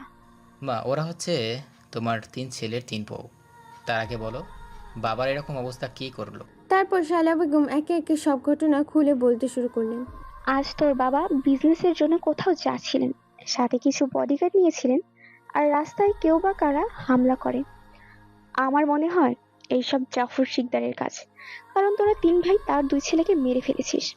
তারই প্রতিশোধ নেওয়ার জন্য সে আমাদের পরিবারের উপর হামলা করেছে। কে এই জাফর শিকদার? ওর এত বড় কলিজা আমার বাবার গায়ে হাত দিয়েছে। ওর কলিজাটা আমি বের করে আনবো। কি রে, এখনো তো বললি না এই মেয়ে 3টা কে শুনি? তোদের বন্ধু নাকি? ও সরি, পরিচয় করে দিতে ভুলে গেছি। এই হচ্ছে প্রিয়াঙ্কা, তোমার বড় ছেলের বউ। এই হচ্ছে মাফি, তোমার মেজো ছেলের বউ। আর আমাদের সবচেয়ে ছোট্ট আদরের তামিমের বউ মিষ্টি। ও মা, তাই? আমার 3 বৌমা অনেক লক্ষ্মী মিষ্টি দেখতে রে। আচ্ছা, আমরা এখানে আছি, তোরা গিয়ে ফ্রেশ হয়ে খাওয়া দাওয়া করে আয়। কিরে পাগলি, এখনো দূরে থাকবি নাকি? আমাদের কাছে আসবি? চেহারার একই হাল করেছিস বলতো? খাওয়া দাওয়া করিস না নাকি? আর বলিস না, ওকে নিয়ে হয়েছে আমার যত জ্বালা। তোরা চলে যাওয়ার পর থেকে তোর বাবার সাথে আজ পর্যন্ত কথা বলেনি, খাওয়া দাওয়া ঠিক মতো করেনি। কোনো কিছু বললেই সব রাগ আমার উপর ছাড়ে। আচ্ছা পাগলি বোন আমার, তুই আমার মায়ের সাথে থাক, আমরা ফ্রেশ হয়ে আসছি। আচ্ছা ঠিক আছে বাবা, তোরা যা। অতঃপর নিঝুম আর শায়লা বেগম হসপিটালে থেকে গেলেন। অন্যদিকে আশিকরা সবাই মিলে চলে গেলেন। এদিকে কেউ একজন ফোন করে জাফর শিকদারকে বলেছে হসপিটাল করিডোর থেকে লুকিয়ে। হ্যালো স্যার, আমি তো আফজাল সাহেবকে মারার অনেক চেষ্টা করেছি, কিন্তু তার ফ্যামিলি থাকায় তাকে মারতে পারিনি। তবে হ্যাঁ, তার 3 ছেলে আবার চলে এসেছে, সাথে তারা বিয়েও করে এনেছে। তাই নাকি? তুমি তো দুর্দান্ত খবর আমাকে শোনালে। এখন খেলাটা আরও জমবে। তুমি শুধু ওই দিকের খেয়াল রাখবে। সুযোগ পেলেই আফজাল হোসেন ও তার মেয়ে নিঝুমকে তুলে নিয়ে আসবে। আর আমার ছেলেদের মৃত্যুর প্রতিশোধ নেবে। ওকে বস, ঠিক আছে। আমি এদিকে খবর আপনাকে সব সময় ট্রান্সফার করব। আর সুযোগ পেলেই খেলা হবে। এই বলে জাফর শিকদার ফোন কেটে দেয়। এইদিকে গুটি গুটি পায়ে এগিয়ে যাচ্ছে নার্স আফজাল হোসেনের কেবিনের সামনে। নার্স বলে ওঠে, ম্যাম, এই ওষুধগুলো এখন লাগবে, একটু নিয়ে আসেন, ওনাকে খাওয়াতে হবে। আমাকে দিন, আমি নিয়ে আসি। মা নিঝুম, তুই এখানে থাক, আমি ওষুধগুলো নিয়ে আসি। আচ্ছা মা, ঠিক আছে যাও। অতঃপর শায়লা বেগম চলে যাওয়ার পরে নার্স চোখের ইশারায় কিছু লোককে আসতে বলে। এইদিকে হঠাৎ করে কিছু লোক এসে ক্লোরোফর্ম দিয়ে নাক চেপে ধরে নিঝুম কয়েক মিনিটেই সেন্সলেস হয়ে পড়ে। অতঃপর খুব সাবধানের সাথে কেবিন থেকে নিঝুম ও আফজাল সাহেবকে বের করে নিয়ে আসে সেই নার্সিং। অতঃপর ফোন করে, হ্যালো স্যার, আমরা মিস্টার আফজাল হোসেন ও নিঝুমকে হসপিটাল থেকে বের করে এনেছি। এখন কোথায় নিয়ে যাব? তাই নাকি? অনেক সুন্দর কাজ করছো। ওকে ঢাকা রেসকোর্স ময়দানের মাঠে নিয়ে আসো, এখানেই শেষ ফিনিশিং খেলাটা খেলবো আমি। ওকে বস। তারপর নার্স সেখান থেকে নিঝুম ও আফজাল সাহেবকে নিয়ে চলে যায়। এদিকে কিছুক্ষণের মধ্যে মিসেস শায়লা বেগম এসে হাজির হয়। হসপিটালে এসে নিজের মেয়ে ও স্বামীকে দেখতে না পেয়ে একেবারে কান্নায় ভেঙে পড়েন। কি থেকে কি করবে কোনো কিছুই ভেবে পাচ্ছেন না। পুরো হাসপাতালটাকে একেবারে মাথায় তুলে ফেলেছেন তিনি। তার এরকম চিৎকার চেঁচামেচিতে বিভিন্ন ডক্টর এসেছে, কেউ কিছু বুঝতে পারছে না কিভাবে কিডন্যাপ হলো মিস্টার আফজাল সাহেব ও তার মেয়ে। সিসিটিভি ফুটেজে দেখা যাচ্ছে কিছু ছেলে একটা নার্স মিলে তাদের কিডন্যাপ করেছে। এটা দেখে শায়লা বেগম ফোন করে আশিকের নম্বরে। ফোনের ওপাশ থেকে বলছে, হ্যালো আশিক, তুই কোথায় বাবা? তাড়াতাড়ি হসপিটালে আয়, তোর বাবা আর বোনকে খুঁজে পাওয়া যাচ্ছে না, তাদেরকে হসপিটাল থেকে কিডন্যাপ করা হয়েছে। মায়ের মুখে এই কথা শুনে আশিক সহ সবাই চলে আসে হসপিটালে। হসপিটালে এসে সবটা জানতে পারে। কিছুক্ষণের মধ্যেই শায়লা বেগমের ফোনে একটা ভিডিও আসে। ভিডিওতে স্পষ্ট দেখা যাচ্ছে তার বোন ও বাবাকে বেঁধে রেখেছে চেয়ারের সাথে। তারই কিছুক্ষণ পর শায়লা বেগমের ফোনে আসে। ফোনের ওপাশ থেকে ব্যক্তিটি বলছে, এই যে মিসেস শায়লা বেগম, আপনার মেয়ে ও স্বামীকে বাঁচাতে চাইলে এই ঠিকানায় এখনই চলে আসুন, সময় মাত্র 10 মিনিট। এটা বলে ফোন কেটে দেয়। আশিক, প্রিয়াঙ্কা, শামীম, মাফি, তামিম আর মিষ্টি আবারও বেরিয়ে পড়ে সেই ভয়ানক গ্যাংস্টার রূপে, হিংস্র হায়নাদের বেশে। এদিকে মিস্টার জাফর শিকদার নিঝুমের গায়ে হাত দিচ্ছে আর বলছে, কিরে, মেয়েটাকে তো সেই বানিয়েছিস, একটা জিনিস বটে। আমার ছেলে দুটো এমনিতে তোর মেয়েকে তুলে নিয়ে যায়নি জঙ্গলে, কিন্তু মাঝখানে তোর গুণধর 3 ছেলে গিয়ে মেরে দিল আমার ছেলে দুটোকে। তারই আজকে প্রতিশোধ নেব। তোর 3 ছেলেকে মেয়ে তোর মেয়ের সাথে বাসর করে, আমি আমার ছেলের প্রতিশোধ নেব। কি বলো টুনটুনি পাখি? ওই জাফর শিকদার একবার ছাড়া পাই তোর কলিজাটা ছিঁড়ে ফেলবো। আমার মেয়ের গায়ে হাত দেওয়ার সাহস তোর হয় কোথা থেকে? গলা একদম নিচে। যদি গলার সাউন্ড পাই না, তাহলে নিজের মেয়ের বাসাটা নিজের চোখের সামনে দেখতে পাবি। সো একদম চুপ। শালা কুত্তার বাচ্চা, তোর সাহস কি করে হয় আমার গায়ে হাত দেওয়ার? তুই জানিস না আমার ভাইরা জানতে পারলে তোর কি হাল করবে? আমাকে তুলে নিয়ে যাওয়ার কারণে তোর 2 ছেলেকে খুন করেছিল তারা, আর তুই আমার গায়ে হাত দিয়েছিস? তোকে তোকে জীবন্ত পুঁতে ফেলবে মাটিতে। ও তাই নাকি? তাহলে আসতে দে। তখনই হঠাৎ চোখ খুলে যায় তাদের। কেউ একজন ফুল স্পিডে বাইকে গিয়ে আসছে তাদের দিকে। এদিকে শুধু একজন নয়, তার পেছনে আরও 2জন। 3টে বাইকে 3জন গাড়ি চালাচ্ছে, আর 3জন বাইকের ওপর দাঁড়িয়ে আছে বন্দুক হাতে নিয়ে, একদম সিনেমা স্টাইলের হিরোদের মতো। আপনারা ঠিকই ধরেছেন, প্রিয়াঙ্কা বাইক চালাচ্ছে আর আশিক দাঁড়িয়ে আছে বন্দুক হাতে নিয়ে বাইকের ওপরে। ঠিক তেমনি করে মাফি বাইক চালাচ্ছে, শামীম দাঁড়িয়ে আছে বন্দুক হাতে নিয়ে, মিষ্টি বাইক চালাচ্ছে, তামিম বন্দুক হাতে নিয়ে ওপরেই দাঁড়িয়ে আছে। ওরে বাবারে, আমি মনে করেছিলাম তোরা 3 ভাই আসবি, কিন্তু সাথে যে বউদেরকেও মাফিয়া গ্যাংস্টার বানিয়ে আনবে সেটা ভাবতে পারিনি। তবে আজকে খেলাটা জমবে মামা, খেলা হবে। খেলা তো হবে বটে, কিন্তু আমি তো আবার তৃতীয় লিঙ্গের লোকেদের সাথে যুদ্ধক্ষেত্রে নামি না, কারণ তারা সবসময় পেছন থেকে ছুরিটা মারে, যেমনটা তুই মারলি। তোর কলিজা থাকলে আমার বাবার বোনকে ছেড়ে দে দেখি, তোর কত বড় কলিজা।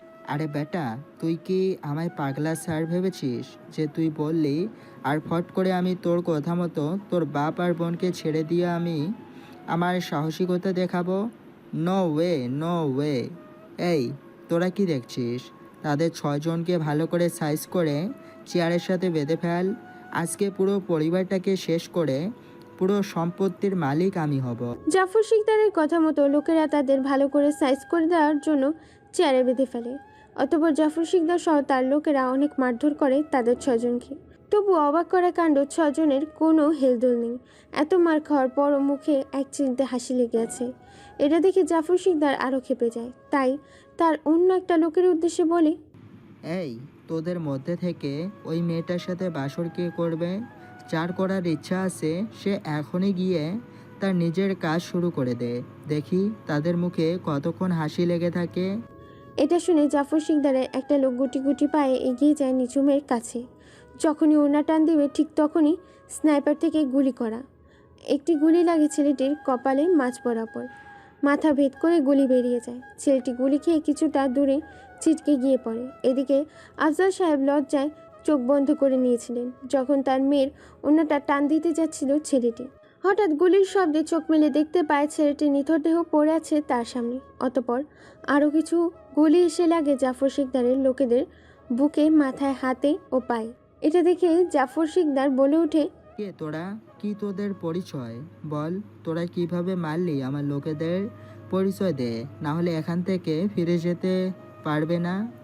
জাফর শিকদারের কণ্ঠে ভয়ের তো সুরটা শুনতে পেয়ে প্রিয়াঙ্কা এবার হাসতে হাসতে বলে ওঠে, time is start now, game is over. Okay, তোর মৃত্যুর আগে আমাদের পরিচয়টা জেনে যা। শুন তাহলে আমার পরিচয়। দেশের আন্ডারওয়ার্ল্ডের বৃহত্তম অবস্থানে 3 গ্যাংস্টার লেডি মাফিয়া কুইনের নাম শুনেছিস? আমি হলাম সেই লেডি মাফিয়া কুইন, আর মাই হাজব্যান্ড দ্য ভাইরাল গ্যাংস্টারের গ্যাং লিডার। আর কোনো পরিচয় লাগবে? এই কথা শুনে হাতে থাকা অস্ত্র ফেলে দিয়ে জাফর শিকদার ও তার দলবল পালিয়ে যেতে ধরে। ঠিক তখনই আকাশের উপর থেকে ফ্লাইং জেট হেলিকপ্টার থেকে গুলি করা হয়। বেশ কিছু লোক মারা যায় জাফর শিকদারের। আকাশের দিকে তাকিয়ে দেখতে পায় 8 থেকে 10টা হেলিকপ্টার। তা দেখে তারা থেমে যায়। হেলিকপ্টারগুলো থেকে নেমে আসে প্রায় 4 থেকে 500 জন ছেলে মেয়ে। চারদিকে ঘিরে ফেলে জাফর ও তার দলকে। অতঃপর অঙ্কিতা, প্রিয়াঙ্কা ও আশিকের বাগধন খুলে দেয়। তারপর একে একে সবাইকে খুলে দেয়। তারপর তারা 6 জন মিলে জাফর ও তার দলবলকে অনেক মারে। মারতে মারতে আত্মহত্যা করে ফেলে জাফর আর তার দলবলকে। অতঃপর আশিক, প্রিয়াঙ্কা, শামীম, মাফি, তামিম আর মিষ্টি 6 জনে 6টা ছুরি নিয়ে ঢুকিয়ে দেয় জাফর শিকদারের পেটে। পেট ভেদ করে ছুরিগুলো বেরিয়ে 404 করে। অতঃপর গুলি করে ঝাঁঝরা করে দেয় তাদের সবার বুক। অন্যদিকে গুটি গুটি পায়ে এগিয়ে যায় আফজাল হোসেন। পেছন থেকে গিয়ে আশিককে জড়িয়ে ধরে আর বলে ওঠে, বাবা, তোরা আমাকে মাফ করে দিস। আমি আমার ভুল বুঝতে পেরেছি। তোদেরকে সেদিন বের করে দিয়ে আমিও ভালো নেই। তোরা আর আমাকে ছেড়ে যাস না। তোরা আমার সাথে তোদের বাড়িতে চল। বাবা, আর আমরা কোথাও যাব না। এখন থেকে তোমাদের সাথেই থাকবো। তুমি আমাদের মাফ করে দিও। তোমার সাথে অনেক খারাপ ব্যবহার করেছি আমরা 3 ভাই। হঠাৎ চোখে যায় আফজাল হোসেনের দিকে দাঁড়িয়ে থাকা 3টি মেয়ের। তা আফজাল হোসেন বলে ওঠেন, বাবা, এই মেয়েগুলোকে, তাদের তো আমি ঠিক চিনতে পারলাম না। বাবা, এগুলো হচ্ছে তোমার 3 ছেলে 3 বউ। বাসায় চলো, সবটা খুলে বলবো। কি, তোরা বিয়ে করে ফেলেছিস? তাও আবার আমাকে না জানি? তবে কোনো সমস্যা নেই। কালকে তোদের আমি হইচই ধুমধাম করে বিয়ে দেব। আর তার কিছুদিন পরে আমার পাগলি মেয়ে নিঝুমের। এখন চলো সবাই বাড়িতে। অতঃপর সেখান থেকে চলে আসে সবাই গাড়ি করে। অঙ্কিতাও তার দলবল নিয়ে চলে যায় হেলিকপ্টারে তাদের নিজ গন্তব্যে। এদিকে তারাও চলে আসে বাড়িতে। মিসেস শায়লা বেগম 3 বৌমাকে বরণ করার জন্য বরণডালা সাজিয়ে দাঁড়িয়ে আছে দরজার সামনে। দরজা খুলে দেয়, তাকিয়ে দেখতে পায় সবাই উপস্থিত আছে। সেখানে 3 ছেলে 3 বৌমাকে বরণ করে ঘরে তুলে মিসেস শায়লা বেগম। তারপরে এতদিন তারা 3 ভাই কোথায় ছিল, কী থেকে কিভাবে হলো, কি হলো, তারা বিয়ে করলো, একেও একে সব ঘটনা খুলে বলে তাদেরকে। আপনারা তো আগেই শুনেছেন, তাই আর গল্পটাকে দীর্ঘায়ু করলাম না। দেখতে দেখতে দিনটা আনন্দ রোম্যান্স করতে করতে কেটে যায়। পরের দিন হইচই ধুমধাম করে বিয়ে দেয় তাদের 3 জনের। এখন বাসর ঘরে বসে আছে প্রিয়াঙ্কা, মাফি, মিষ্টি। তারপর গুটি গুটি পায়ে এগিয়ে আসে তাদের 3 ভাই তাদের 3 বইয়ের কাছে। 3 ভাই রুমের দরজার বাইরে থেকে আটকে দেয় নিঝুম। অতঃপর 3 ভাই খাটে গিয়ে তাদের 3 বইয়ের ঘুমটা খুলে কপালে চুমু খায় 3 জনে। অতঃপর তারা 6 জন মিলে আবার ডুব দেয় ভালোবাসার অতল সাগরে, মিশে যেতে থাকে একে অপরের সাথে। মিশনের লেগে পড়েছে নতুন এক গ্যাং বানানোর সিক্রেট মিশন চালিয়ে যাক নতুন জ্ঞান তৈরি করার জন্য তারা তাদের পরিশ্রম চালিয়ে যাক। আরে ভাই, অনেক তো গল্প শুনলাম, এখন ছেড়ে দেই তাদেরকে তাদের মতো, হারিয়ে যাক না ভালোবাসার অতল চাদরে। ভালোবেসে মিশিয়ে নেয় তারা শ্বাস প্রশ্বাসের সাথে, বেঁচে থাকুক এরকম হাজারো ভালোবাসা, বেঁচে থাকুক সততা। ধন্যবাদ সবাইকে এতক্ষণ গল্পের সাথে থাকার জন্য। এই গল্পটি এখানে রেখে সমাপ্ত করলাম। খুব শীঘ্রই নতুন আরেকটি গল্প আপলোড করা হবে। সেই পর্যন্ত চ্যানেলটিকে যারা নতুন তারা সাবস্ক্রাইব করুন আর চ্যানেলে গল্পগুলো সবার কাছে ছড়িয়ে দিন। যারা আমাদের ভালোবাসেন তারা আমাদের সাথেই থাকুন। ধন্যবাদ।